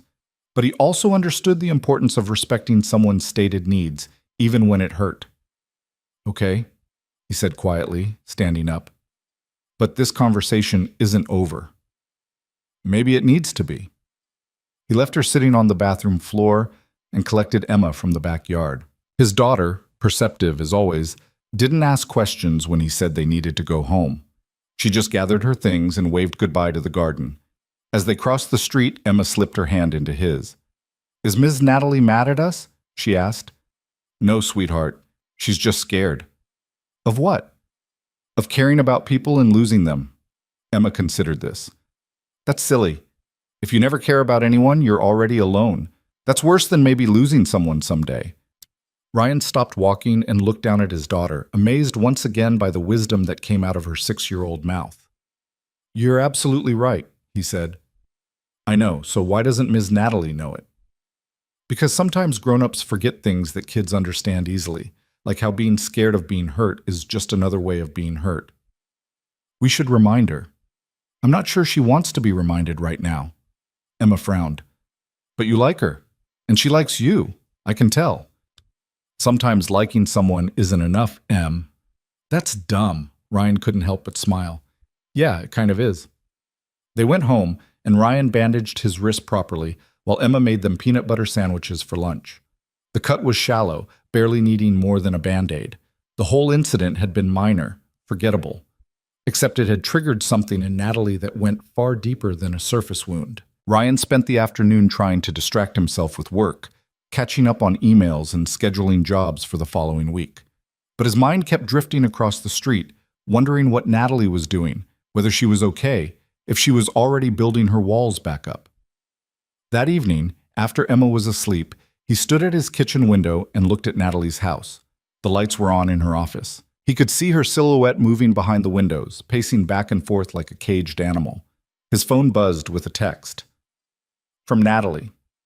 I'm sorry for earlier, for falling apart and then pushing you away. He typed back, You don't have to apologize for being human. I don't know how to do this, how to want something and be terrified of it at the same time. Nobody does. We just have to be brave enough to try. There was a long pause before her next message came through. What if I'm not brave enough? Ryan stared at the question, his heart aching for her. He could give her platitudes, could tell her she was braver than she thought, could promise everything would be fine. But he'd learned that Natalie responded better to honesty than reassurance. "Then I'll wait until you are," he typed. "But I'm not going to pretend I don't care about you to make you feel safer. That's not fair to either of us. I'm not asking you to pretend." "Then what are you asking?" Another long pause. Then, "I don't know. Space maybe. Time to figure out if I can do this. Take all the time you need. I'm not going anywhere." "You say that now. I mean it now. And I'll mean it tomorrow and the day after that." He watched her silhouette stop pacing. She stood still for a long moment, then moved to the window.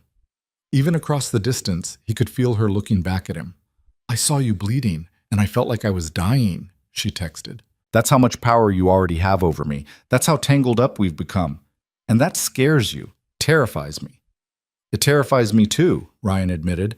"I spent 4 years keeping everyone at arm's length, protecting myself and Emma from getting hurt again. You're the first person who made me want to risk it." "Why me?" "Because you're real. Because you don't pretend to have it all together.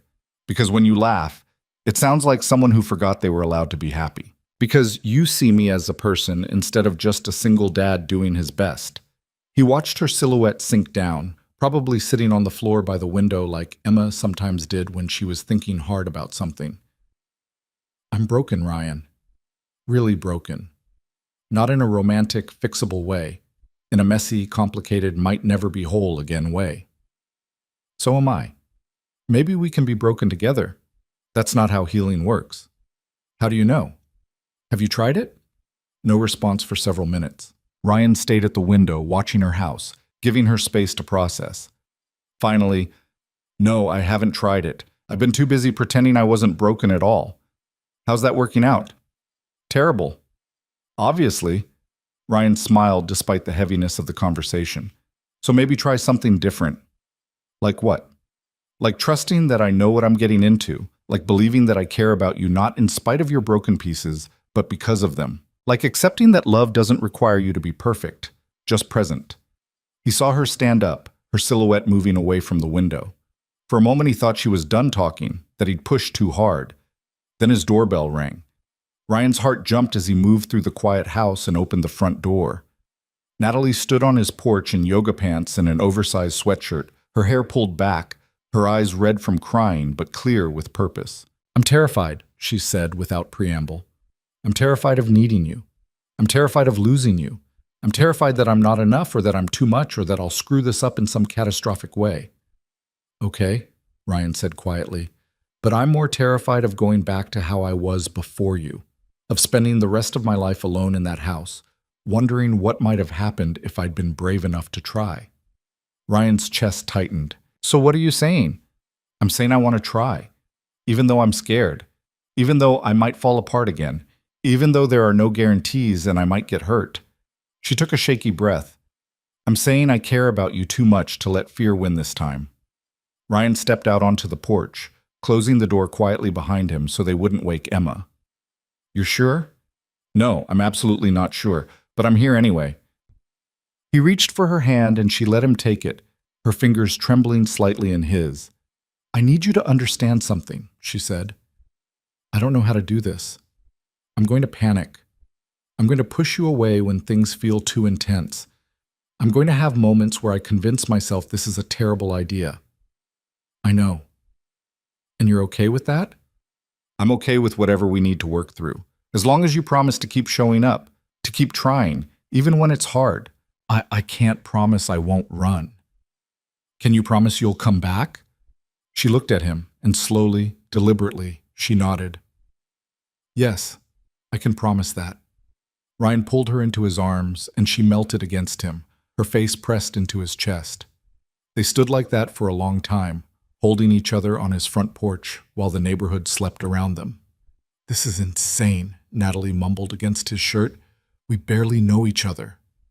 "We know enough." "Do we? What if—" "Natalie." He pulled back just enough to see her face. "Stop catastrophizing. We're just two people who care about each other. That's all this has to be right now. Just two people. Just two broken people who are tired of being alone." She smiled, small but real. When you put it that way, it sounds almost simple. Maybe it is. Nothing in my life has ever been simple. Then maybe it's time to try something new. She stood on her toes and kissed him, soft and sweet and full of terrified hope. When they pulled apart, she rested her forehead against his. "I'm going to mess this up," she whispered. "Probably. I'll mess it up too." "What do we do when that happens?" "We talk about it. We forgive each other. We keep trying." "That's it? That's the whole plan?" "That's the whole plan." She laughed, the sound watery but genuine. "Okay, I can try that." They stood together on the porch until the night air grew cold and Natalie started shivering. Ryan walked her back across the street, and at her door she turned to face him. "Thank you," she said, "for not giving up on me. Thank you for not staying hidden." She kissed him once more, then went inside. Ryan walked back to his house feeling lighter than he had in years, despite knowing how complicated everything was about to become. Because complicated with Natalie was better than simple without her. And maybe that was all the certainty either of them needed. The next few weeks unfolded with a tentative sweetness that neither Ryan nor Natalie had expected. They didn't rush into anything dramatic or make grand declarations. Instead, they simply began to exist in each other's lives with intention rather than pretense. Ryan still came over to work on repairs, but now Natalie would sit with him and talk while he worked, or they'd take breaks together on the back porch, sharing coffee and conversation that ranged from trivial to profound. Emma continued to treat Natalie's house as an extension of their own, and Natalie stopped trying to maintain the artificial boundary between neighbor and something more. The something more remained undefined, which suited them both. They were learning each other slowly, carefully, like people who'd been burned before and knew the value of patience. Natalie kept her promise about showing up even when she was scared. There were moments when Ryan could see the panic creep into her eyes, when something would trigger that old fear of loss and she'd start to withdraw. But each time she'd catch herself, take a breath, and stay present instead of running. Ryan did the same. There were nights when the guilt would hit him, guilt about moving on from Sarah, about bringing someone new into Emma's life, about risking his daughter's heart along with his own. But he'd remember what Emma had said about being alone, and he'd push through the fear to the hope on the other side. Emma, for her part, seemed thrilled with the development. She'd started calling Natalie's house our other house, and had designated a corner of Natalie's office as her drawing space. Natalie had bought her a proper art desk, claiming it was gathering dust in storage when Ryan knew for a fact she'd ordered it specially. It was domestic and sweet and terrifying in its normalcy. Then Natalie's mother called. Ryan was replacing a light fixture in Natalie's dining room when he heard her phone ring. She glanced at the screen, and her entire body went rigid. "I need to take this," she said, her voice tight. She stepped into her office and closed the door. Ryan continued working, but he could hear the muffled sound of conversation through the wall. Natalie's voice rose and fell, sharp and defensive, then quiet and strained. The call lasted nearly 40 minutes. When she finally emerged, her face was pale and her hands were shaking. "Everything okay?" Ryan asked, climbing down from the ladder. "My mother is coming to visit." The words came out flat, emotionless. "She'll be here Friday, staying through the weekend." "That's good, right? You haven't seen her in a while?" "It's complicated." Natalie sank into one of the dining room chairs. "My mother has very specific ideas about how I should live my life, and I guarantee she's coming to enforce them." "What kind of ideas?" "The kind where I sell this house, move closer to her in California, scale back the company, and generally stop making what she calls emotional decisions based on grief." Natalie's laugh was bitter. "She thinks everything I've done since my father died has been a mistake.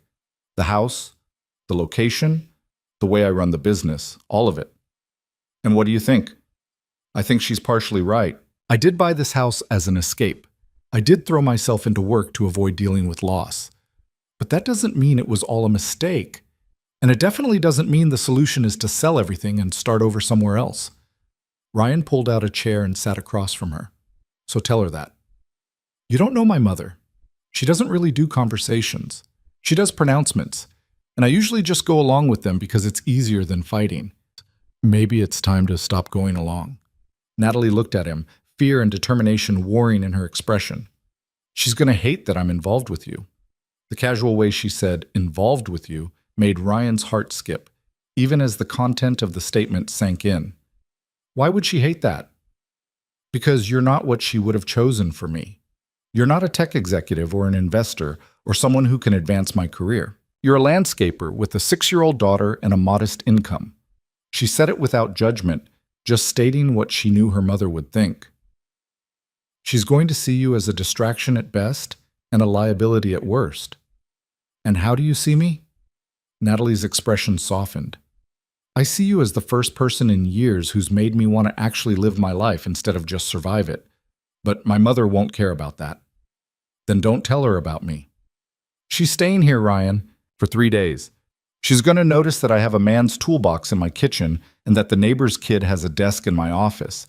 She's going to ask questions, and I'm a terrible liar. Ryan thought about it. So we just act normal. I'm the handyman who's been helping with repairs. Emma is the neighbor's kid who likes to play in your garden. It's all true. You're willing to pretend we're not together to make this easier? I'm willing to do whatever you need to get through the weekend. After that, you can decide what you want to tell her and when. Relief flooded Natalie's face, quickly followed by guilt. That's not fair to you. Hiding what we are because I'm too much of a coward to stand up to my mother. You're not a coward. You're just picking your battles. There's a difference. She reached across the table and took his hand. I don't deserve you. Pretty sure it's the other way around. They sat in comfortable silence until Emma burst through the back door, covered in dirt and holding a handful of wildflowers she'd picked from the garden. For you, she announced, presenting them to Natalie with a flourish. Natalie accepted them like they were made of gold. They're beautiful, thank you, Emma. I picked the yellow ones because they match your kitchen. They're perfect. Natalie stood and found a vase, arranging the slightly crushed flowers with more care than they probably deserved. I'll put them right here where I can see them while I work. Emma beamed, then noticed Ryan's expression.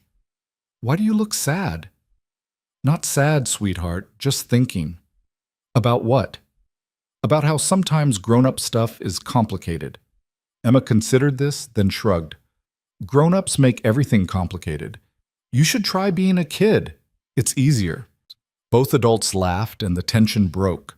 They spent the rest of the afternoon in the garden, Emma directing a project to build a fairy house out of sticks and stones, while Ryan and Natalie worked on clearing a new flower bed. It was peaceful and perfect, and Natalie found herself dreading Friday with an intensity that surprised her.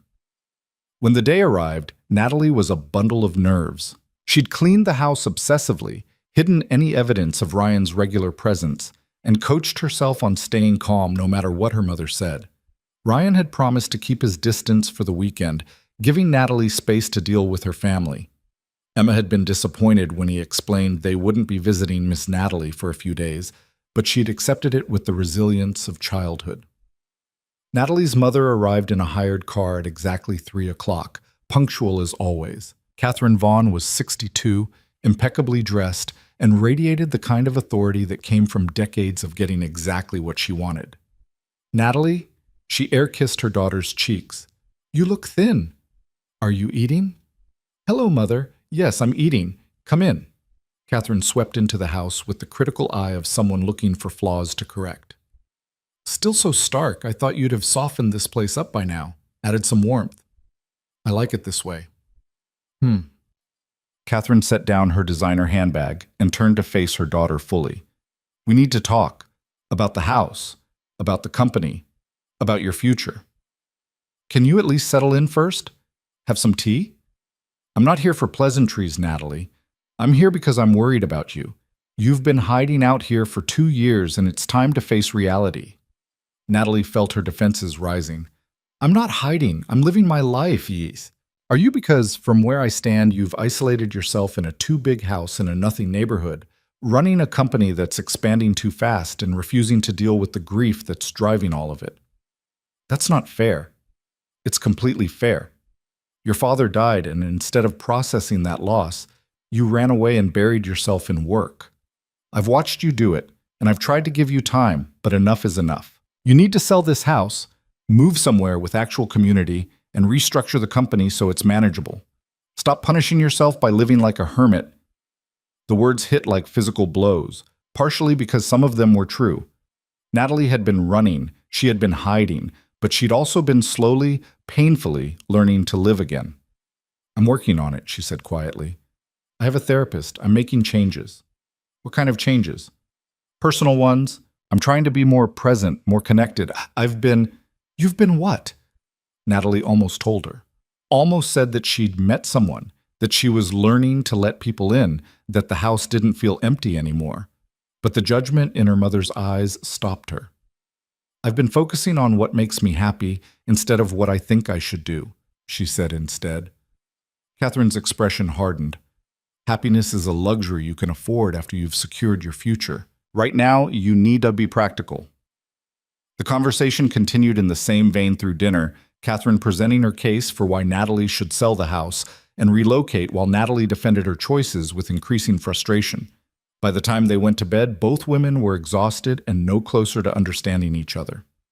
The next morning, Natalie woke to find her mother already up and making coffee in the kitchen. She was staring out the window at the backyard, her expression thoughtful. "You've been gardening," Catherine said without turning around. "A little, with help from the neighbor." "The one with the child? I saw the swing set being used from my window yesterday evening." Natalie's stomach dropped. She'd forgotten that Emma sometimes played in the yard even when she wasn't there. "Yes, Emma. She's 6. She loves flowers." "And the father?" "Ryan. He's been helping with repairs around the house." Catherine turned to face her daughter, and Natalie saw immediately that her mother knew. Somehow, she just knew. "You're involved with the handyman," Catherine said flatly. There was no point in lying. "Yes." "How involved?" "That's my business." "It's my business when it affects your judgment. Natalie, you can't be serious about this man. He's completely inappropriate for someone in your position." "My position? You mean as a woman who's been lonely for 2 years? I mean as the CEO of a multi-million-dollar company.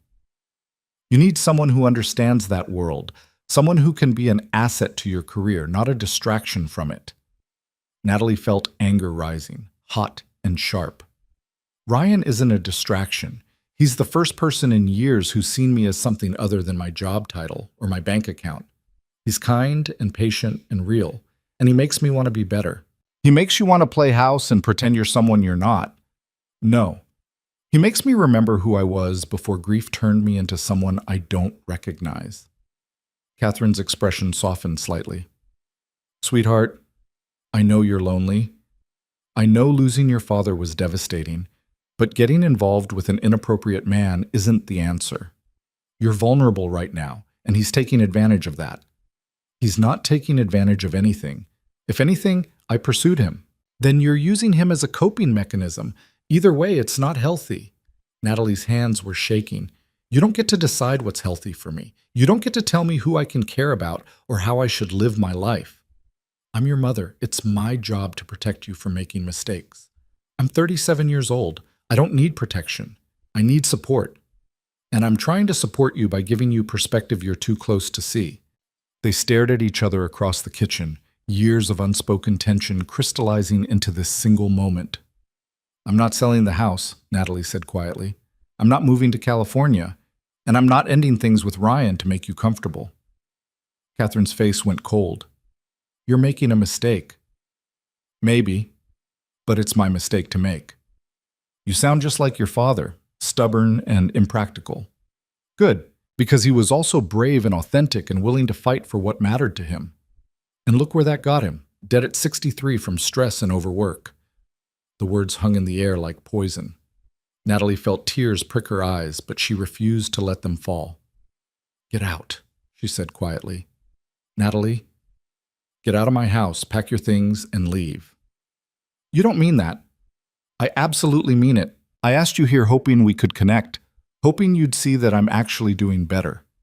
But all you want is to control me, to make me live the life you think I should have, instead of the one I'm building. So leave." Catherine's expression cycled through shock, anger, and finally hurt.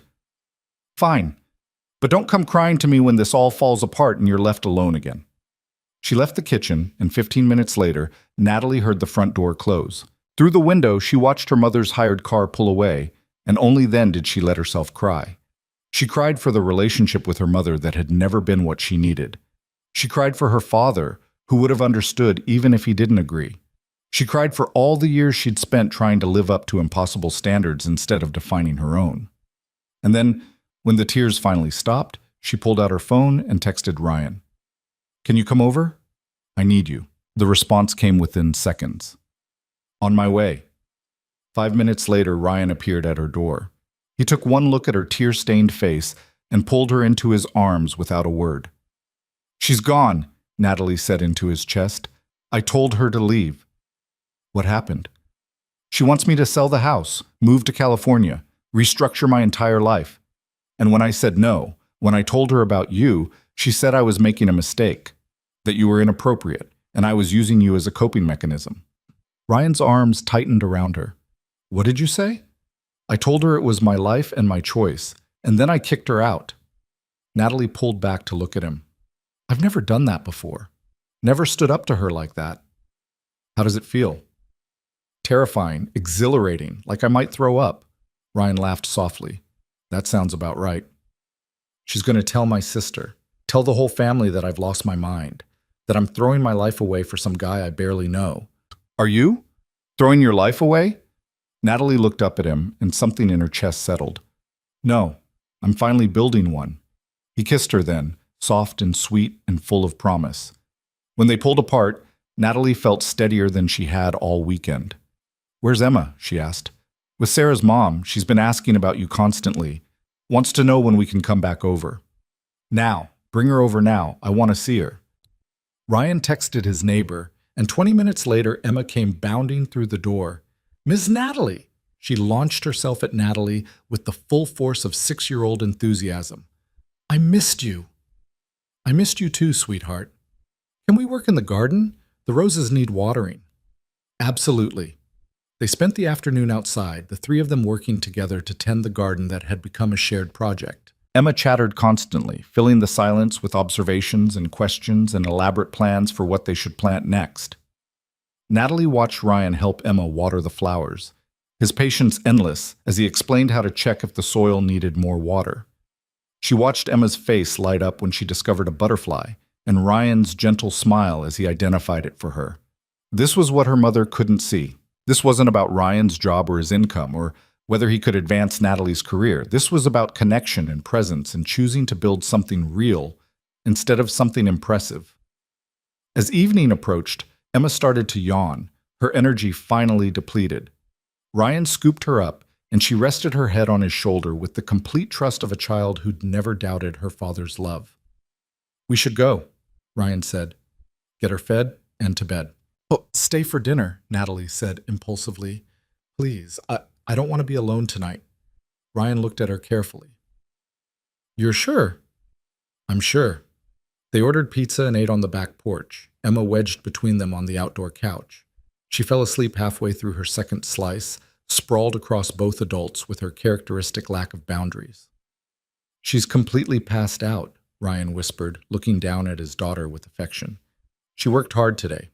Natalie stroked Emma's hair gently. "She's a good kid." "The best." They sat in comfortable silence, watching the sun set over the garden. The tulips they'd planted were in full bloom now, bright spots of color against the green. The roses were thriving, and the vegetable patch Emma had insisted they start was producing tiny tomatoes.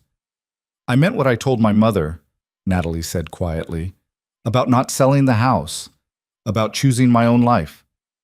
"I know you did. But I need to make some other changes too, with the company.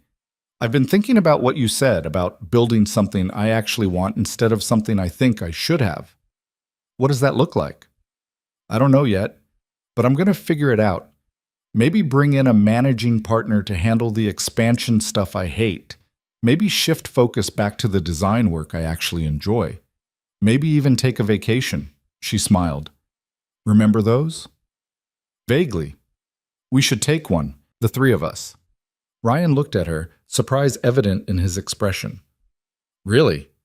Really? Nothing fancy? Maybe just a weekend at the coast?" "Emma would love the beach." "She would." He shifted carefully, trying not to wake his daughter. "Are you sure about this? About us?" Because once we start doing family vacations, this becomes real in a way that's hard to undo. Natalie took a breath, feeling the familiar flutter of fear in her chest. But underneath it was something stronger, certainty. I'm not going to lie and say I'm not scared. I am. But I'm more scared of losing this than I am of fighting for it. So yes, I'm sure. Okay then. Ryan leaned over and kissed her, awkward with Emma between them, but no less meaningful. Let's do this. They carried Emma home together, Natalie walking with them across the street. She waited while Ryan tucked his daughter into bed, then walked him back to the door. Thank you for coming over today, she said, for being here when I needed you. Always. I mean it. You could have stayed away, could have let me deal with my mother alone. But you showed up. That's what people who care about each other do. Natalie smiled. I'm still learning that. We both are. She kissed him goodnight and walked back to her house, which no longer felt empty or cold or like a place she was hiding. It felt like home. The next few weeks brought more changes. Natalie hired a managing partner to handle the operational side of the company, freeing her to focus on design and creative direction. She started leaving the office at reasonable hours. She had lunch with her therapist and admitted that she was in a relationship, then spent 45 minutes processing all the fears that came with that admission. She also called her sister. The conversation was difficult and emotional, full of tears and old wounds and hard truths. But by the end, they had agreed to try, to actually talk instead of just exchanging pleasantries, to work on rebuilding what grief had fractured. Ryan integrated Natalie into his life with the same quiet steadiness he brought to everything. She started joining them for weekly dinners, started attending Emma's school events, started being introduced as Dad's girlfriend, which made her panic the first time until she saw how naturally Emma accepted it. The neighborhood noticed, of course. Sarah's mom, who lived 3 doors down, approached Ryan one afternoon with a knowing smile. She's good for you, she said simply. Sarah would approve. The words meant more than Ryan could express. 3 months after the confrontation with her mother, Natalie stood in her backyard with Ryan and Emma, surveying their work. The garden had been completely transformed. Where there had been overgrown bushes and neglect, there were now neat beds bursting with flowers, a thriving vegetable patch, and even a small herb garden by the back door. We did good, Emma announced, hands on her hips in a gesture unconsciously mimicking Natalie. We did very good, Natalie agreed. Can we plant more next spring? Definitely. Emma ran off to check on the fairy house she'd built, leaving the adults alone. I got a call from my mother yesterday, Natalie said, leaning against Ryan. Yeah? She wants to come visit again, says she'd like to meet you properly this time. How do you feel about that? Nervous, but ready. I told her she could come, but only if she was prepared to actually listen instead of just lecture. What did she say? She said she'd try. Natalie smiled. It's not much, but it's something. Ryan kissed the top of her head. It's progress. They stood together, watching Emma play, and Natalie felt something settle deep in her chest. This was what happiness felt like. Not the absence of fear or pain or complication, but the presence of something worth fighting for. Hey, Ryan. Yeah? I love you. She felt him still, then pull her closer. Say that again. I love you. I'm terrified, and I don't know what I'm doing, and I'm definitely going to mess this up sometimes. But I love you. I love you too. He turned her to face him, his eyes serious. Both of us. Emma and me. We love you. Natalie felt tears prick her eyes, but for once, they were happy tears. I love you both too. Emma came running back, completely oblivious to the moment she'd interrupted. Can we make dinner together? I want to help. Absolutely, Natalie said. What should we make? Spaghetti! With meatballs! They went inside together, the 3 of them, moving around Natalie's kitchen with the easy familiarity of people who'd learned each other's rhythms. Emma stood on a stool and helped Natalie measure ingredients while Ryan handled the stovetop. And somewhere in the chaos of cooking and laughter and Emma's endless questions, Natalie realized something profound. This house wasn't empty anymore. It was full of life and noise and the beautiful mess of people who cared about each other. The silence that had once felt safe now seemed unbearable. She'd trade 1,000 quiet evenings for one chaotic dinner with Ryan and Emma. After they ate and Emma was in bed, in the guest room that had slowly become her room, filled with books and toys and drawings, Ryan and Natalie sat on the back porch. "She basically lives here now," Natalie said, not complaining, just observing. "Is that okay?" "It's more than okay, it's perfect." Ryan took her hand. "I've been thinking about the future, about what we're building. And I want to make sure we're on the same page, that we want the same things." Natalie's heart raced, but with excitement rather than fear. "What do you want?" "I want this, us, a life together, maybe eventually something more permanent." "Like marriage?" "Eventually, yeah, if you want that too." Natalie thought about it, about the life she'd built alone and the life they were building together, about the walls she'd torn down and the future she was finally brave enough to want. "I want that too," she said. "Not tomorrow. We should probably date for more than 3 months before we start planning a wedding. But eventually, yes, I want to build a life with you." Ryan pulled her close, and they sat together under the stars, planning a future that felt both terrifying and inevitable. 6 months later, on a Saturday afternoon in spring, Natalie's entire family gathered in her backyard for Emma's 7th birthday party. Catherine was there, making an effort to be pleasant even if she still had reservations. Natalie's sister had flown in from Barcelona with her girlfriend, and the house was full of children from Emma's class and their parents. It was chaos and noise and everything Natalie had avoided for years. It was perfect. Ryan found her in the kitchen, refilling the lemonade pitcher. "You okay?" he asked. "I'm great." And she meant it. A year ago, the thought of this many people in my house would have sent me into a panic attack. Now I'm disappointed we don't do it more often. We can change that. "I know." She set down the pitcher and wrapped her arms around him. "Thank you." "For what?"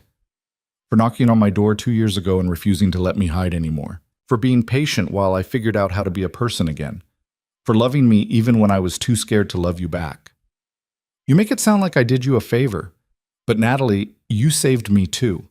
You reminded me that life doesn't end when you lose someone, that it's okay to want more than just survival, that opening your heart again isn't betraying the people you've lost." They kissed, and Emma's voice rang out from the backyard. "Dad, Miss Natalie, we need to cut the cake."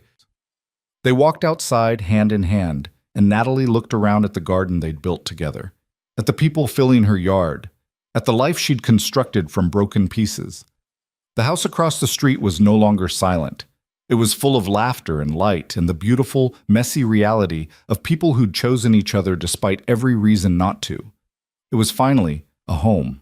And as Emma blew out her candles, making a wish with her eyes squeezed shut and her whole heart visible on her face, Natalie made her own silent wish for the courage to keep choosing this, to keep showing up even when it was scary, to keep building a life based on love instead of fear. She looked at Ryan, who was watching her with a smile that said he knew exactly what she was thinking. And she knew, with absolute certainty, that her wish had already come true.